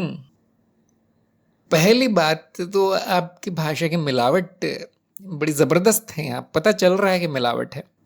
क्या हिंदी शब्द नहीं मिले। दूसरी बात, आपने कोई और शब्दावली प्रयोग की है, क्योंकि हमने तो न मन की बात की है न आत्मा की बात की है हमारे कार्यक्रम में। तो शब्दावली अगर ज्ञान मार्ग के प्रयोग करें तो बहुत अच्छा होगा। और क्योंकि आप ये कार्यक्रम कर रहे हैं तो उस कार्यक्रम के प्रयोग करें तो और अच्छा होगा, तो मैं समझ पाऊंगा क्या बोला गया है। नहीं तो फिर मुझे तीर तुक्का लगाना पड़ेगा कि इसका क्या मतलब है, उसका क्या मतलब है। तो अभी इतना ही किया जा सकता है कि आपका ये अज्ञान समाप्त करने का प्रयास किया जा सकता है कि हिंदी सही कीजिए, शब्दावली सही कीजिए, कार्यक्रम के अनुसार मनन कीजिए। दूसरे मार्गों के शब्द हमारी सत्संग में पूछेंगे तो गलती उत्तर आएंगे, और मैं भी बोलूँगा मुझे तो नहीं पता ये आत्मा क्या होता है। पता चलना हिंदी शब्द है जो बुरा नहीं है, परंतु हमारे पास अच्छा शब्द है ज्ञान होना। पता मतलब कौन कहाँ रहता है समस्या है, है ना। ज्ञान अच्छा शब्द है, अनुभव से ज्ञान होता है, अनुभव अनुभवकर्ता को होते हैं। मन अर्थात विचार, भावनाएं, संवेदनाएं, स्मृतियां, इच्छाएं, मानसिक अनुभव है ना, वो भी अनुभव हैं जो अनुभव करता को ही होते हैं। क्या एक अनुभव को दूसरा अनुभव हो सकता है, ग्रहण कर सकता है वो दूसरा अनुभव? संभव नहीं है ना। ये सब कार्यक्रम में बताया गया है। दृश्य दृष्टा विवेक क्या हो गया है, वो शब्दों की, भाषा की अशुद्धि में सब छुप गया है आपका। अगर आप पूछते हैं कि मानसिक अनुभव और अनुभव करता दोनों में से किसको ज्ञान होता है, किसको अनुभव होते हैं, मैं कुछ बोल सकता था फिर, या वो प्रश्न ही नहीं आता ना फिर, क्योंकि ये तो बता दिया गया, ये तो आपने सत्यापित कर लिया होगा अभी तक। दृश्य दृष्टा विवेक, ये आपके कार्यक्रम में बताया गया है, उसका अध्ययन दोबारा कीजिए। जो भी आपकी परिभाषा है, मुझे तो खैर पता ही नहीं उनका अर्थ क्या है, परंतु आपको तो पता होगा, तो उन परिभाषाओं पर वो दृश्य दृष्टा विवेक लगा कर देखिए, कौन सा अनुभव है, कौन सा अनुभव करता है। पता चलने का अर्थ अगर ज्ञान है, तो ज्ञान यही है कि अनुभव अनुभवकर्ता को होते हैं, परंतु अनुभवकर्ता को ज्ञान नहीं होता। अनुभवकर्ता को ज्ञान नहीं होता, अनुभवकर्ता को अनुभव होता है। जैसे कि अभी अभी मैंने भेद स्पष्ट किया था ज्ञान और अनुभव में। ज्ञान स्मृति में छाप है, वो भी एक अनुभव है, तो वो भी अनुभवकर्ता द्वारा ही ग्रहण किया जाता है। चित्र पर्दे पर प्रकट है, पर्दा किस पर? किसी पर नहीं, पर्दा मूलभूत है। क्या एक चित्र के ऊपर दूसरा चित्र प्रकट हो सकता है? बिल्कुल नहीं। ये है दृश्य दृष्टा विवेक। तो इससे आपका पहला भाग प्रश्न का शायद उत्तर आ जाए, शायद आ जाए। अगर आप इसी को हमारी शब्दावली में स्पष्ट शब्दों में अगर आप पूछेंगे, अगली बार पूछिए अगले सत्संग में, तो मैं कुछ और अच्छा उत्तर दे पाऊंगा। अब ध्यान की बात पे आते हैं। तो ध्यान की परिभाषा सब जगह अलग अलग है, परंतु आपने अंग्रेजी शब्द में बताया है कि अटेंशन, जिसका अर्थ है एक अनुभव को छोड़कर बाकी सभी अनुभवों को नकार देना, उसका प्रभाव स्मृति पर ना पड़ने देना। एक विशेष घटना को छोड़कर, एक अनुभव को भी नहीं बोल सकते, एक विशेष घटना को छोड़कर, इसको हम संस्कृत में कह सकते हैं एकाग्रता, एकाग्र होना। अगर 10 घटनाएं हो रही हैं, आपके काम की एक है उसमें से, तो बाकी 9 को स्मृति पर न छपने देना, फिर उसे ज्ञान भी नहीं होगा। अगर आपने उस पर ध्यान नहीं दिया तो ज्ञान भी नहीं होगा, क्योंकि वो छपेगी नहीं स्मृति पे। और ये एक चित्त की योग्यता है, चित्त में योग्यता है। जैसे चित्त में बहुत सारी योग्यताएं हैं, ये भी एक है कि वो जो अनावश्यक घटनाएं हैं, अनावश्यक अनुभव है, उनको नकार सकता है। एक मान लीजिए खिड़की की तरह है, अगर दीवारें और खिड़कियां हटा दी जाएं तो सब कुछ दिख रहा है, सब कुछ आ रहा है आपके घर के अंदर, परंतु दीवारें बना दी जाए, एक छोटी सी खिड़की खोल दी जाए, तो केवल उसमें से जो आ रहा है उतना ही ग्रहण होगा। तो वो ध्यान खिड़की की तरह है, संवेदनाओं की खिड़की, जिसमें कि जो इंद्रियों द्वारा मिल रहा है उसको और सीमित कर दिया जाता है। और सीमित क्यों? क्योंकि पहले से ही सीमित है, पहले से ही सीमित है। इंद्रियां इतना ही देख पाती, इतना ही सुन पाती है, परंतु कभी कभी इस मनुशरीर यंत्र को एक घटना में ज्यादा रुचि होती है, उसे काम की होती है, उसके जीवन के लिए जरूरी होती है वो, तो वो जो सीमित है, जो मिल रहा है इंद्रियों से, उसको और सीमित कर देता है, एकाग्र हो जाता है एक ही पर। और हाँ, ये सभी जीवों में होता है। कुछ जीवों में ये तो मनुष्य से ज्यादा होता है, उनका ध्यान बहुत तेज होता है, खासतौर से शिकारी जीवों में, क्योंकि उनका जीवन ही ध्यान पर टिका है, उनका जीवन ही उस पर टिका है। तो सभी में, क्योंकि इस योग्यता के बिना, इस योग्यता के न रहने पर जीवन संभव नहीं है। सब कुछ मिल रहा है इंद्रियों से, हर चीज आ रही है, ऐसे 500 विचार एक साथ उठ रहे हैं स्मृति से, अगर वो छांटे ना जाए, उस ध्यान की छलनी से ना आए, तो बड़ी विचित्र स्थिति हो जाएगी। कुछ लोगों में ऐसा होता है जिनका ध्यान टिकता नहीं है, जिनका ध्यान टिकता नहीं है और उनके जीवन में कुछ अच्छा होता नहीं कभी असफल ही होते हैं, पढ़ाई में असफल, काम में असफल, क्योंकि काम में ध्यान नहीं होता, पढ़ाई में ध्यान नहीं होता, अध्यात्म में असफल, संसार में असफल। अगर वो गाड़ी चलाएं तो न उनका गाड़ी पे ध्यान है, न सड़क पे ध्यान है, कहीं और ही है। तो ये योग्यता बहुत महत्वपूर्ण है, और इसीलिए ध्यान को या एकाग्रता को हमने साधक के गुणों में शामिल किया है कि ये होना चाहिए साधक में गुण। अगर वो एकाग्र होकर सुनेगा नहीं कि गुरु क्या बता रहे हैं, ये मार्ग क्या बता रहा है, शिक्षा क्या बता रही है, तो उसको कभी ज्ञान नहीं होगा। तो मुझे लगता है अब धीरे धीरे समझ में आ गया होगा। ये भी एक तरह का अनुभव है, और इनके बीच में, अनुभव और अनुभवकर्ता के बीच में जो संबंध है, वही चित्त की हर वृत्ति, चित्त की हर योग्यता और अनुभवकर्ता के बीच में है। जो अनुभव और अनुभवकर्ता के बीच में संबंध है, वही संबंध है। अब आपका होमवर्क है कि क्या संबंध है दो दृश्य और दृष्टा के बीच में, क्या संबंध है, और जानने का प्रयास कीजिए। सब कुछ कार्यक्रम में बताया गया। और अगर फिर भी आपको लगता है नहीं, मेरी समझ में ही नहीं आ रहा है कि कुछ संबंध है भी अनुभव और अनुभवकर्ता के बीच में, तो आप अगली सत्संग में ज़रूर पूछिए, क्योंकि मेरा काम है सहायता करना, उत्तर देना, परंतु मेरा ये भी काम है कि आपको प्रेरित करना सीखने के लिए, क्योंकि सब कुछ दिया जा चुका है ना कार्यक्रम में। तो मेरा ये भी काम है कि आपका ध्यान वहाँ ले जाना। कार्यक्रम पे भी ध्यान दो, वहाँ बताया गया ये सब कुछ, सारे शब्द बताए गए हैं, सारी परिभाषाएं दे दी गई हैं। अब बाहर के शब्द लाने की जरूरत नहीं होनी चाहिए थी। अब चित्त, चेतना, ये सब लाने की जरूरत नहीं होनी चाहिए थी, है ना। तो आपका होमवर्क तैयार है। सभी शब्दों की परिभाषाएं लिखी हैं जो आपने बताए हैं। अंग्रेजी हटा दीजिए, अंग्रेजों के काम की, हमारे काम की नहीं है। जहाँ तक हो सके कार्यक्रम में दिए गए शब्द और कार्यक्रम में दी गई परिभाषाएं प्रयोग कीजिए। कार्यक्रम हो जाने के बाद आप कोई भी शब्द प्रयोग कर सकते हैं अपने दूसरे लोगों के साथ, अगर आपको बात करनी है तो, या अपना शब्द खुद बना सकते हैं, अपनी परिभाषा बना सकते हैं कि मुझे कुछ अच्छा मिला नहीं, ये मेरा अनुभव है, देखिए मुझे किसी भी भाषा में कोई अच्छा शब्द मिला नहीं, तो मैं नया बना रहा हूँ, और उसको स्पष्ट रूप से परिभाषित कीजिए। जब ये ऐसा हो जाएगा तो आप दार्शनिक कहलाएंगे। हर दार्शनिक यही करता है, सबसे पहले वो पुराना सब साफ कर देता है। मुझे नहीं चाहिए तुम्हारा दर्शन, अपने शब्द लाता है। ये जो हो रहा है सामने, मैं उसको ये कहूँगा, वो जो है ऐसा अंदर, मैं उसको ये कहूँगा। क्यों? वो संतुष्ट नहीं है जो बाकी लोगों ने बताया उससे उसकी संतुष्टि नहीं हुई, इसलिए वो नया दर्शन, नया मार्ग खड़ा कर देता है। नए शब्द प्रकट हो जाते हैं, फिर उसके शिष्य बन जाते हैं, उसके अनुसरण करने वाले बन जाते हैं, वो हजारों किताबें लिख दी जाती है। अब वो परिभाषित हो जाता है, वो शब्द अब हो जाता है। अब आपको उस मार्ग में जुड़ना पड़ेगा, उसकी साधना करनी पड़ेगी, अध्ययन करना पड़ेगा, तो आपको उस मार्ग का पंडित माना जाएगा। लेकिन आप जिस मार्ग की साधना कर रहे हैं, जिस गुरु से सीख रहे हैं, या गुरु का भी एक ही मार्ग में जो दो गुरु है, वह अलग अलग शब्द उपयोग करेंगे, ऐसा भी होगा, क्योंकि वो कहेगा मुझे ये पसंद नहीं आया, मेरे हिसाब से ये अच्छा शब्द नहीं है, मैं वो करूँगा। ठीक है, सब कर सकते हैं, परंतु बिना परिभाषित किए नहीं। बिना परिभाषित किए शब्द का प्रयोग बेकार है। तो जो परिभाषित हो चुके हैं उन्हीं का अगर आप प्रयोग करें तो थोड़ा सा अच्छा रहता है। अगर आप अपना ही करना चाहते हैं तो उसकी परिभाषा लिख के भेजना ज़रूरी है।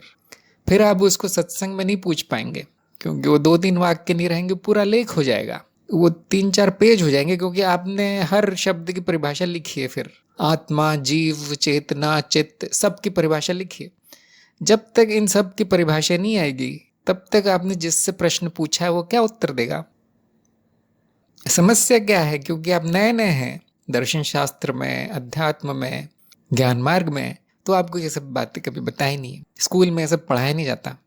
शुरुआत ऐसे ही, स्कूल में पढ़ाया जाता है वैसे ऐसा बोलना ठीक नहीं होगा। वहाँ पे भी पुस्तकों में परिभाषाएं लिखी होती है, चाहे आप विज्ञान पढ़ रहे हो, चाहे कुछ और पढ़ रहे हो, अर्थशास्त्र पढ़ रहे हो। अगर आप कंपनी के बारे में पढ़ रहे हो तो कंपनी की परिभाषा लिखी होगी, 3-4 परिभाषाएं हर लेखक के, अर्थशास्त्री के अनुसार दे दी गई होगी। फिर संविधान में कंपनी की क्या परिभाषा है वो लिखी होगी। और अगर ये सब ना लिखा हो और आपको कंपनी बनाने के लिए कोई बोल दे कि अपनी कंपनी खड़ी कर लो, अब आप क्या करेंगे? क्या खड़ा करेंगे? तो ऐसा ही है, बिना परिभाषाओं के आप किसी भी मार्ग पे, स्कूल में भी आगे नहीं बढ़ सकते। शायद नए साधक ये सोचते हैं कि मैं कोई भी शब्द प्रयोग कर लूँ, ये तो गुरु ये सब जानते होंगे हाँ, मैं सब जानता हूँ, परंतु अगर इस तरह से अव्यवस्थित तरीके से चलाना होता शिष्यों को कि भाई तुम कोई भी शब्द ले आओ मैं बता ही दूंगा, तो हम कार्यक्रम नहीं करते, हम कार्यक्रम नहीं बनाते। न कोई मार्ग होता, न कोई अनुशासन होता, न आपके लेखों की जांच होती, न समीक्षा होती, न आप गलतियां करते हैं वहां तो मैं फिर बताता नहीं कि भाई कुछ भी लिख दो तुम किसी भाषा में, बंगाली, तमिल, उर्दू, फ्रेंच कोई भी लिख दो तुम, मैं हूं ना, मैं संभाल लूंगा। ऐसा होता फिर उसको ज्ञान मार्ग नहीं कहते उसको, वो मूर्खता का मार्ग है, वहां से कोई ज्ञान नहीं मिलता किसी को। तो जो नए लोग हैं उनका मैं ध्यान फिर से खींचना चाहता हूँ इस तरफ, अनुशासित चलिए। अगर आप किसी की सहायता चाहते हैं, खासतौर से जो इसने कार्यक्रम में बोला है उसकी सहायता चाहते हैं, उसकी भाषा प्रयोग कीजिए, नहीं तो कुछ नहीं मिलेगा।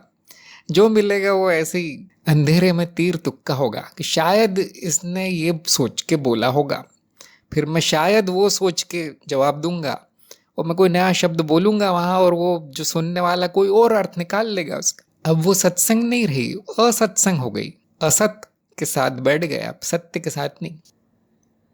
भाषा की महिमा, भाषा का महत्व, भाषा की शुद्धता, कोई भी भाषा ले लीजिए आप, कोई भी शब्द ले लीजिए, सभी शब्द अच्छे हैं, सभी भाषाएं अच्छी हैं, परंतु एक पे टिकना है खास तौर से जब तक आप सीख रहे हैं। प्रियम को शुरुआत से शुरू करना है, शुरुआत कीजिए। मार्ग की शुरुआत परिभाषाओं से होती है, भाषा की शुद्धि से होती है, उसके बाद आपके लिए कुछ जानना ठीक रहेगा।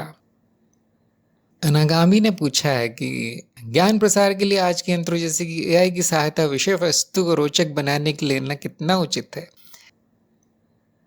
उचित अनुचित का फैसला साधक स्वयं करता है, दूसरे नहीं। फिर भी एक सूत्र मैं दे सकता हूं आपको कि अगर उससे सहायता मिल रही है आपके कार्य में, चाहे वो ज्ञान प्रसार का ही क्यों ना हो, कोई भी कार्य हो, तो अगर वो रोचक हो रहा है काम, या आसान हो रहा है, जल्दी हो रहा है, तो आप कह सकते हैं उचित है ना, कह सकते हैं उचित है। अगर किसी यंत्र के कारण वो जो आप बोल रहे हैं वो न सुनाई देता है अच्छे से, न अच्छे से दिखाई देता है, न किसी को समझ में आ रहा है वो क्या बोला गया है, क्या दिखाया जा रहा है, तो रोचक बनने की जगह वो नीरस या जटिल बन गया ऊपर से। मुझे तो ये सब नहीं देखना था, मुझे तो शब्द सुनना था बस। कोई कोई आ जाते हैं इस तरह के साधक, मुझे ये हटा दो, ये सब तमाशा है मेरे लिए, तो फिर उचित नहीं रहा। और अगर आप एक काम करते हैं, भले वो ज्ञान प्रसार हो या कोई और सेवा हो, आप देखेंगे 60% लोग को उसका आनंद मिलता है, उसका लाभ मिलता है। 30% बोलते हैं कि बहुत अच्छा है और अच्छा हो सकता है, और 10% लोग आपको ऐसे मिल जाएंगे जो बोलेंगे बंद कर दो, ना ही करो तो अच्छा है। अब क्या उचित है बताइए, क्या अनुचित है? आप कोई भी कार्य करेंगे वो जनसंख्या के एक विशेष प्रतिशत को ही काम आएगा, ये नियम है। देखिए, बाकी हर चीज व्यक्तिनिष्ठ है ना। नियम ये है कि आप कुछ भी करें वो जनसंख्या के छोटे से प्रतिशत को ही रोचक लगेगा, छोटे से प्रतिशत को ही उपयोगी लगेगा, और हमारा ध्यान उन्हीं पर होना चाहिए, उन्हीं को महत्व देना है। बाकी जो 99% लोग हैं वो उचित कहे अनुचित कहे कुछ भी कहे, बहुत अच्छा काम किया है, समझ में कुछ नहीं आया, कुछ भी कहे वो, लेकिन वो निर्णय आपको लेना है। अगर आप संपूर्ण मानव जाति को खुश करने के पीछे लग गए तो आप देखेंगे एक काम भी नहीं होगा, एक भी नहीं होगा, वो संभव ही नहीं है। एक उदाहरण इसमें दिया जाता है अक्सर कि आप प्रदर्शनी में गए होंगे जहाँ चित्रों की प्रदर्शनी लगती है, काला घोड़ा मुंबई में, तो वहाँ एक चित्र टंगा है जैसे, और एक व्यक्ति उसको निहार रहा है, बोलता है कितनी बड़ी कलाकृति है, कितना अद्भुत चित्र है। कोई पूछेगा भाई कितने कीमत है, 3 लाख है उसकी कीमत, और एक व्यक्ति आएगा घूमते हुए, वो बोलेगा ये पेंट किसने गिरा दिया दीवार पे और एक और कौन गधा है जो इसके 3 लाख, मैं 3 रुपए भी नहीं दूंगा इसको साफ करने के। क्यों हुआ ऐसा? वो तो रोचक बनाने की प्रयास था, वो तो कलाकृति बनाने का प्रयास था। ऐसा क्यों हुआ? क्योंकि नियम यही कहता है कि सबको खुश नहीं किया जा सकता, सबके मनोशरीर यंत्र अलग अलग है, उनको आप कुछ भी कर ले, कुछ प्रतिशत ऐसा होगा जिसको रोचक नहीं लगेगा वो। इसीलिए आपको स्वयं तय करना है कि मैं किस यंत्र का, किस माध्यम का कौन सा उपाय करूं कि मेरे जो दर्शक हैं, ध्यान दीजिए, मेरे सुनने वाले जो मुझसे ज्ञान चाहते हैं उनका लाभ हो। ये उचित अनुचित आपको ऐसा निर्णय लेना है। ज्ञान प्रसार आम जनता के लिए नहीं है काम, ये ध्यान में रखते हुए। और जो ज्ञान चाहता है उसको आप एक कोरे पन्ने पे लिख के दे दो, वो बड़ा खुश होता है, सबसे उचित है बोलेगा। जो नहीं चाहता आप उसको सोने के फ्रेम में मढ़ के ज्ञान दे दो, लेगा नहीं वो बोलेगा ये अनुचित काम कर रहे हो तुम। कितना अच्छा बना लो उसको, कितना भी बड़ा यंत्र उपयोग कर लो, सबसे आधुनिक टेक्नोलॉजी लगा दो उसमें, जिसको नहीं लेना वो नहीं लेगा, वो उसमें कमियां निकालेगा। काम में भी बनाने वाले पर भी वो आक्रमण कर देगा, उसका भी अपमान करेगा। ये सब आपको ध्यान में रखना चाहिए। देखिए अब ज्ञान प्रसार कर रहे हैं, अब आप युद्ध के मैदान में आ गए।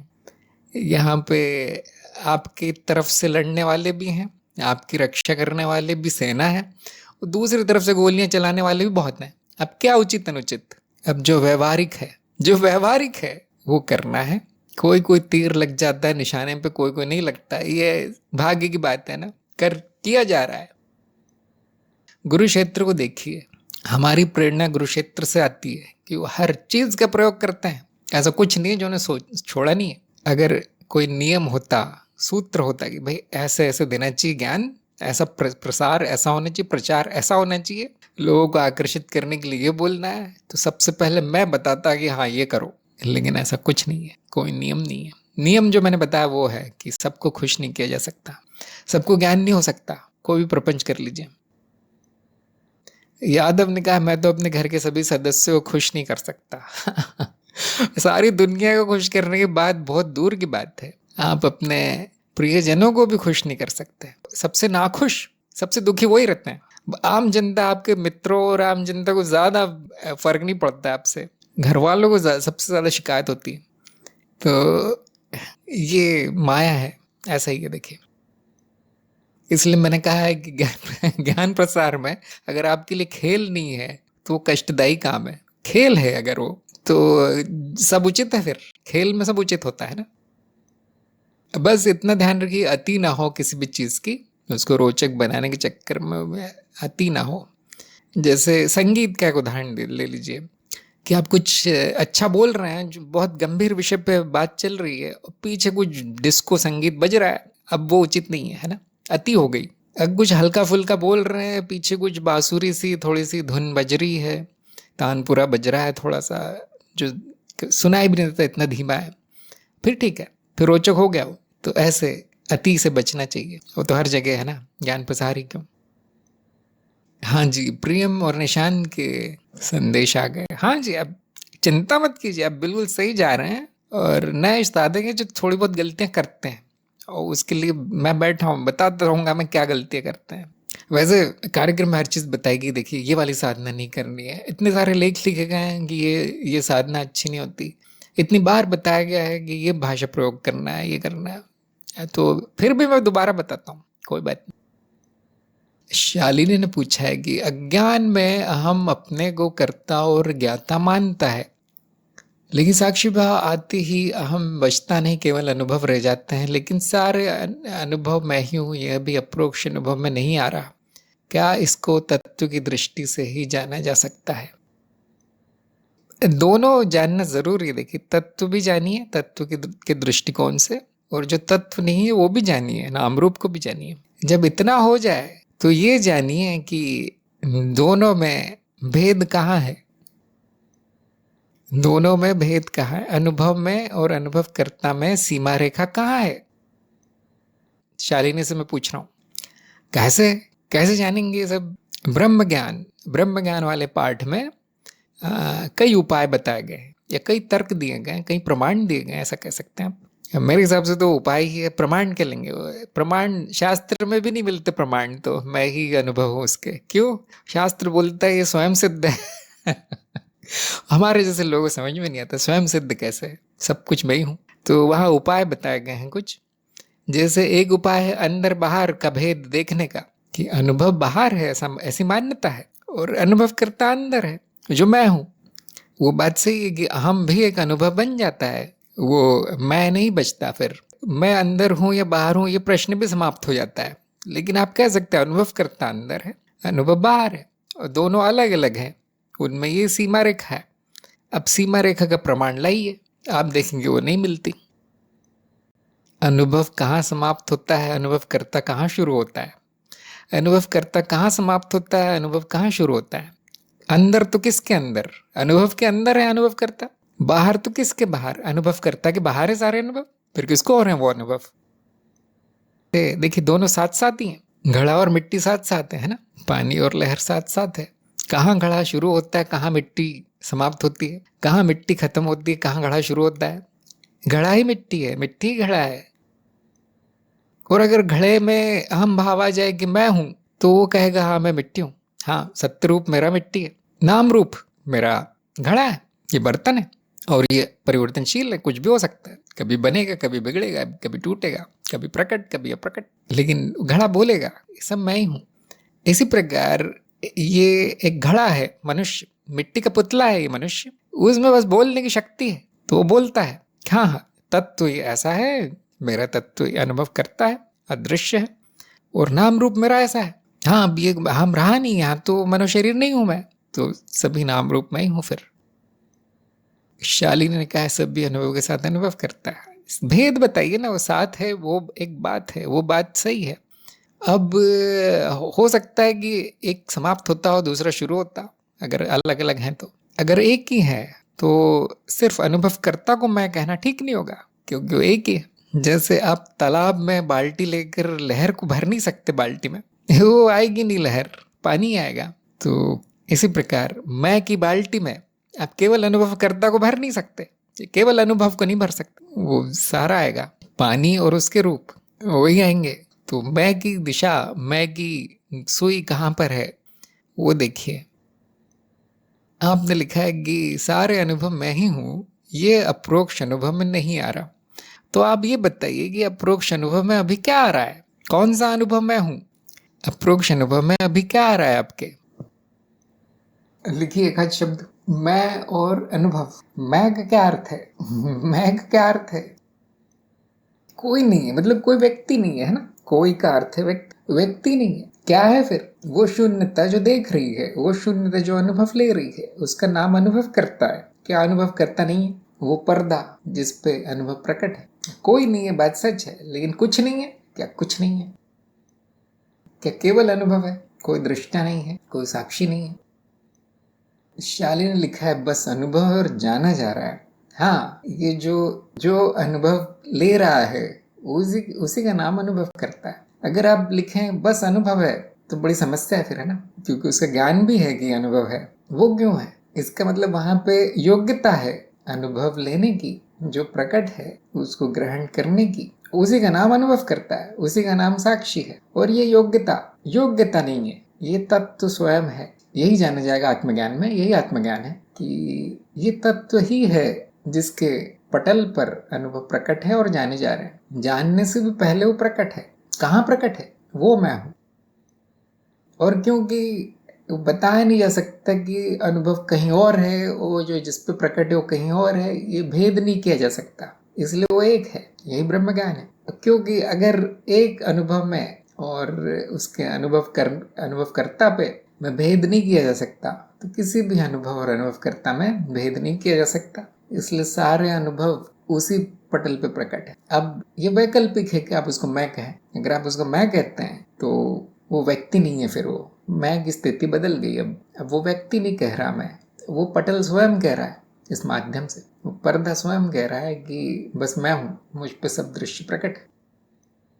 ये जानना जरूरी है कि अनुभव का स्वतंत्र अस्तित्व तो नहीं है, फिर कोई शंका नहीं बचेगी। ये अप्रोक्ष अनुभव में आ सकता है कि कोई भी अनुभव बिना उसका अनुभव किए संभव नहीं है। तो अनुभव की परिभाषा ही है ना जो प्रकट है। तो प्रकट कहाँ है? जैसे ये प्रश्न आता है, वो तत्व ढूंढने का प्रयास है कि ये जो बदलती हुई चीजें हैं, इन सब बदलती हुई घटनाओं के बीच अपरिवर्तनशील क्या है। और आप उसको कोई भी नाम दे सकते हैं। अनुभव करता हमने नाम दिया है, साक्षी या दृष्टा भी नाम दे सकते हैं, ब्रह्म कहते हैं। प्राचीन काल में ब्रह्म कहा गया। तो आप यही देखेंगे कि वही तत्व है। फिर जब सारे अनुभव जो आते जाते हैं हट जाएं, सारे तो नहीं हटेंगे, कोई ना कोई आता रहेगा, लेकिन वो पहले जो अनुभव हुए हैं वो हट जाएं, जो बाद में जो आ रहे हैं वो उन दोनों के बीच में एक है जो कायम रहता है। इन बदलती हुई घटनाओं के बीच में एक है जो परिवर्तित नहीं होता। अगर आप ज्ञान शब्द लाए भी नहीं वहां पे कि जाना जा रहा है या ज्ञान हो रहा है, वो भी न लाए तो अनुभव तो हो रहा है, अनुभव किया जा रहा है। ये बात 100% सत्य है, वही है ये होना मात्र जो बदलती हुई घटनाओं के बीच स्थायी है। होना मात्र, इसको आप मैं भी कह सकते हैं, कोई बुरी बात नहीं है, अनुभव करता भी कह सकते हैं। हाँ, इतना ध्यान रखना है कि वो व्यक्ति की बात नहीं हो रही। होना मात्र, शून्यता, पर्दा। इतना स्पष्टता आने पर आप देखिए वो जो होना मात्र है और जो हो रहा है, क्या वो अलग अलग है? क्या दोनों का स्वतंत्र अस्तित्व है? अब नहीं मिलेगा, द्वैत नहीं मिलेगा, केवल अद्वैत मिलेगा। वो सिद्ध नहीं होता, एकता देखी नहीं जाएगी, एकता देखी नहीं जाएगी, क्योंकि एकता दिख गई तो फिर वो द्वैत हो गई, वो घटना हो गई, फिर वो किसी कोई अनुभव हो गया वो फिर। इसलिए एक हुआ जाता है, वो पहले से ही है। मन में ये भ्रम आ जाए कि दो है, वो भ्रम दूर किया जा सकता है, इतना संभव है मनुष्य के लिए। ये ब्रह्म ज्ञान थोड़ी सी कठिन चीज है ना क्योंकि ज्ञान नहीं है, ये जो भ्रामक विचार है, जो चित्त की भेद करने वाली वृत्ति है, उसके परे देखने का काम है ब्रह्म ज्ञान। तो पहले से एक है, तो नकारात्मक प्रमाण मिलेंगे आपको, अप्रोक्ष अनुभव एकता का नहीं मिलेगा। नकारात्मक प्रमाण मिलेंगे कि मैं कितना भी प्रयास करूं, दो नहीं हो सकते, दो नहीं दिखाई देते, दो प्रमाणित नहीं होते, इसीलिए उसका नाम अद्वैत है। दो नहीं, वो नाम ही नकारात्मक है। तो हो सकता है हाँ कि कोई साधक ऐसा प्रयास कर रहे हो कि मैं और अनुभव एक है, ये अनुभव हो जाए, अप्रोक्ष दिख जाए मुझे कि वो एक ही है, दो नहीं है। कभी नहीं होगा, क्योंकि वो कोई घटना नहीं है, वो कोई देखने वाली चीज नहीं है, वो कोई जानने वाली भी नहीं, क्योंकि वो अनुभव नहीं है तो जाना भी नहीं जाएगा, स्मृति में क्या छपेगा। इसलिए वो होना मात्र है। ब्रह्म हुआ जा सकता है, देखा नहीं जा सकता उसको किसी घटना की तरह, किसी वस्तु की तरह। कौन देखेगा, क्या देखेगा? जो देखता है वही संपूर्ण है, वही संपूर्णता है। और कहाँ से लाओगे आप दिखाने के लिए किसी को कि एक है? वो आप ही है जो एक है। इस प्रकार खंडन संभव है मान्यताओं का, और फिर जो है वो हो जाना है। शायद समझ में आ गया हो।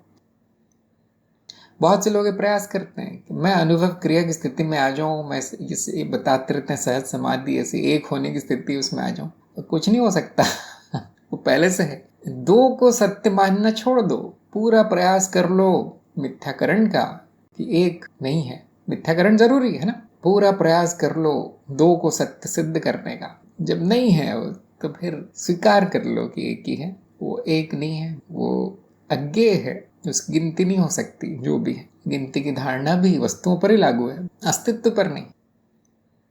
और उसको कोई भी नाम दे सकते हैं, मैं, अस्तित्व, ऐसा वैसा, वो नाम अर्थहीन है सारे। जो इस पर मनन करना चाहिए। मैं साक्षी हूँ, अनुभव करता हूँ, ये जानना बड़ा आसान है, ये आत्मज्ञान है। अब ये जानना बड़ा कठिन है, क्योंकि वो ज्ञान कभी होगा नहीं। देखिए, अद्वैत का ज्ञान नहीं होता, अज्ञेय है।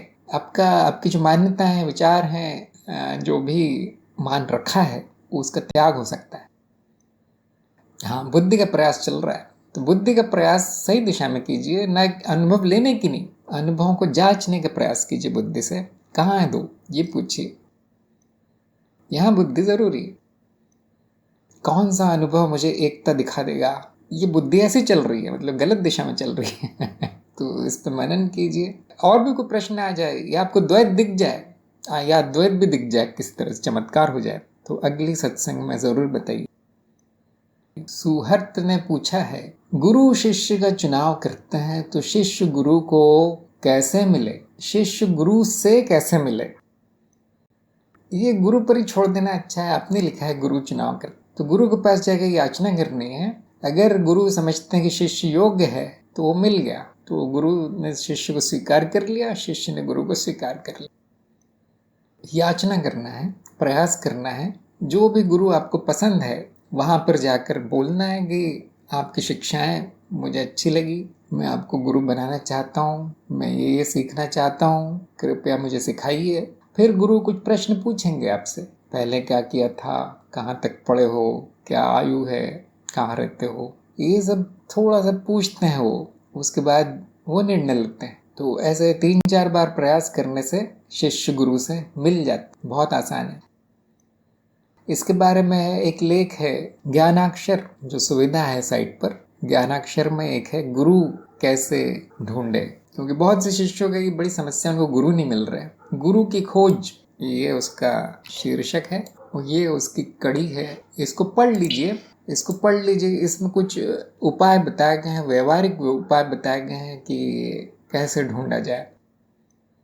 इसके अलावा आपको स्वयं में गुणों का विकास करना पड़ेगा। जो गुरु जिस प्रकार के गुण ढूंढ रहे हैं, जैसे समर्पण, जैसे जिज्ञासा, जैसे निर्देश मानना, आदेश मानना, ये सब ये गुरु ढूंढ रहा है। बुद्धि तेज होना, मेहनती होना, स्वस्थ, मानसिक रूप से स्वस्थ, शरीर स्वस्थ, ये सब आपको अपने में विकसित करना है, जो गुरु चाहता है। फिर गुरु में झगड़ा हो जाएगा, ये शिष्य मेरा है मेरा है, शिष्य को कुछ नहीं करना पड़ेगा, वो जो चाहेगा गुरु मिल जाएगा। गुण होने चाहिए, फिर गुरु प्रकट हो जाता है अपने आप। गुरु का मिलना और ज्ञान का मिलना एक ही दिन होगा, ये नियम है। ये नियम है कि प्रयास, संघर्ष, समय गुरु मिलने तक ही लगता है। जिस दिन ज्ञान मिल जाए उस दिन गुरु मिल गया, और उसके अगले दिन गुरु छूट गया, क्योंकि अब क्या करेंगे, गुरु का आचार तो नहीं डालना गुरु का। अब गुरु छूट गया, फिर भी हम पकड़े रहते हैं, क्योंकि हम मनुष्य हैं। हम में प्रेम और एक आसक्ति सी है, सभी मनुष्यों में। कितना भी बोल दे मैं ज्ञान मार्गियों में विरक्त हूँ, सब में होती है। वो सब छोड़ देगा, लेकिन गुरु नहीं छोड़ता, तो वो जारी रहता है। गुरु शिष्य का संबंध कई जन्मों तक जारी रहता है, लेकिन उसे काम खत्म हो गया गुरु का, है ना। ज्ञान होते ही काम खत्म। ज्ञान कौन सा ज्ञान? सबसे बड़ा ज्ञान सृष्टि का आत्मज्ञान है। हो गया, गुरु की खोज समाप्त। गुरु उसी को ढूंढ रहा है जो स्वयं को जानना चाहता है। वो ऐसे आदमी को नहीं ढूंढ रहे गुरु जो दुनिया की हर चीज जानना चाहता है स्वयं को छोड़ के, वो उसको ढूंढ रहे हैं। जो मुझे ढूंढ रहा है मैं उसे ढूंढ रहा हूं, जो आप खोज रहे हैं वही आपको खोज रहा है।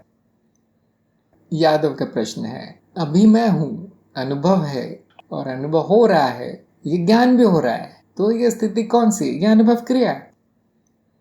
यह अनुभव क्रिया है जहां कोई अज्ञान नहीं है कि मैं मनुष्य शरीर हूं, मैं अच्छा हूं, मैं बुरा हूं, मैं बड़ा हूं, मैं छोटा हूं, मैं पुरुष हूं, मैं स्त्री हूं।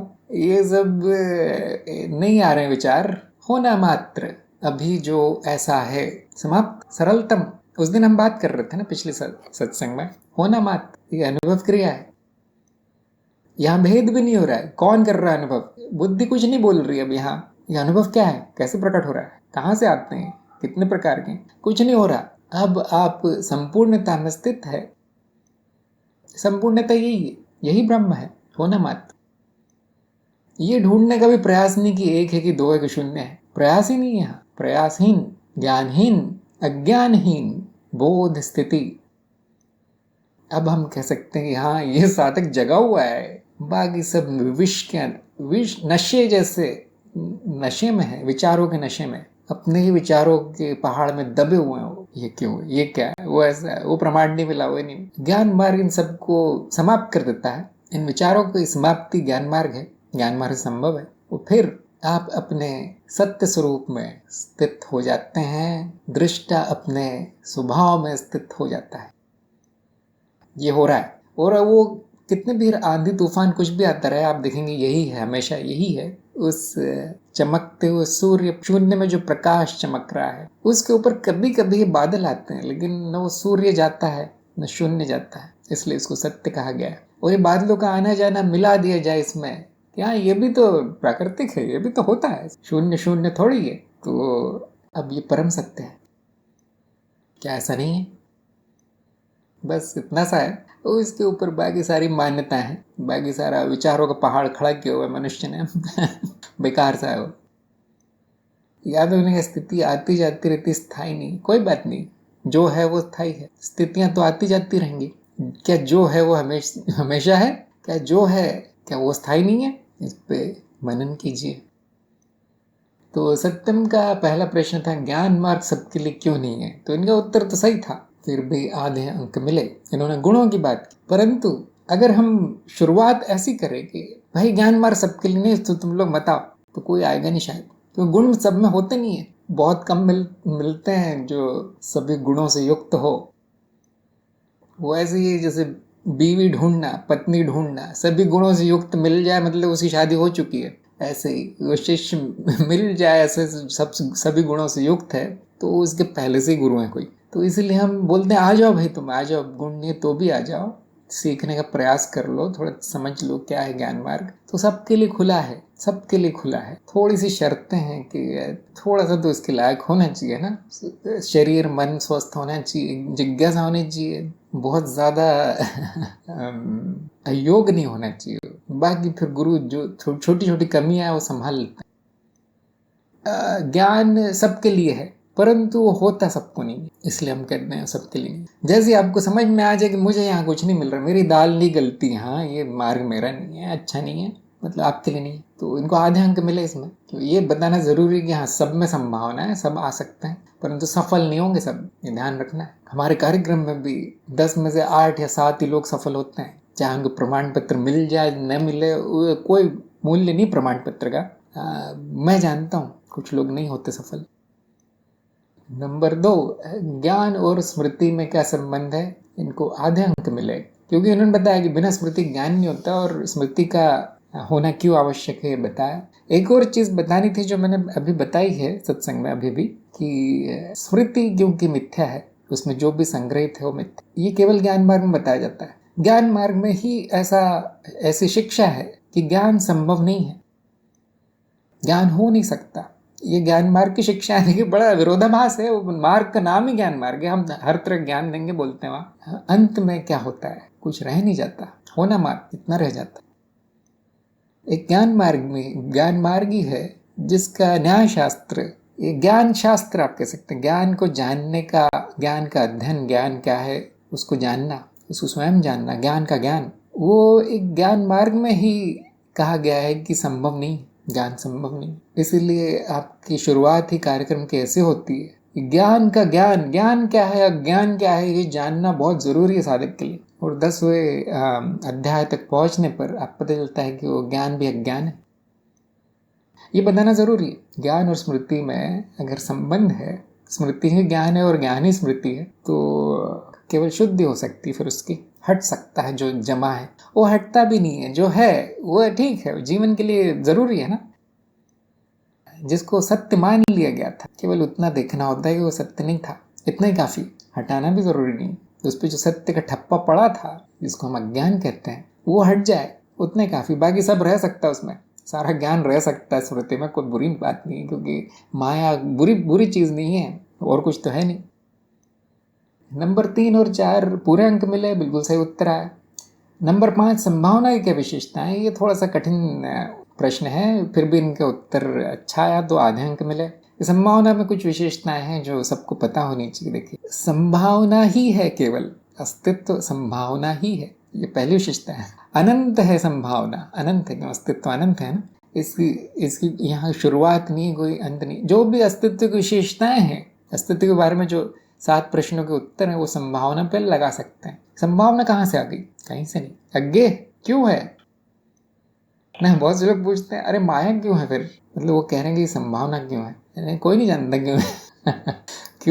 क्यों प्रश्न की भी संभावना है, कि प्रश्न आएगा, ये भी संभावना है, ये अनंत है, देखिए पूर्ण है, और उसे कोई अर्थ नहीं है, इन प्रश्नों को कोई अर्थ नहीं, क्योंकि मनुष्य निर्मित है प्रश्न। अच्छा, ये सारी विशेषता है, ये सब गिनती होनी चाहिए संभावना की, विशेषताओं की।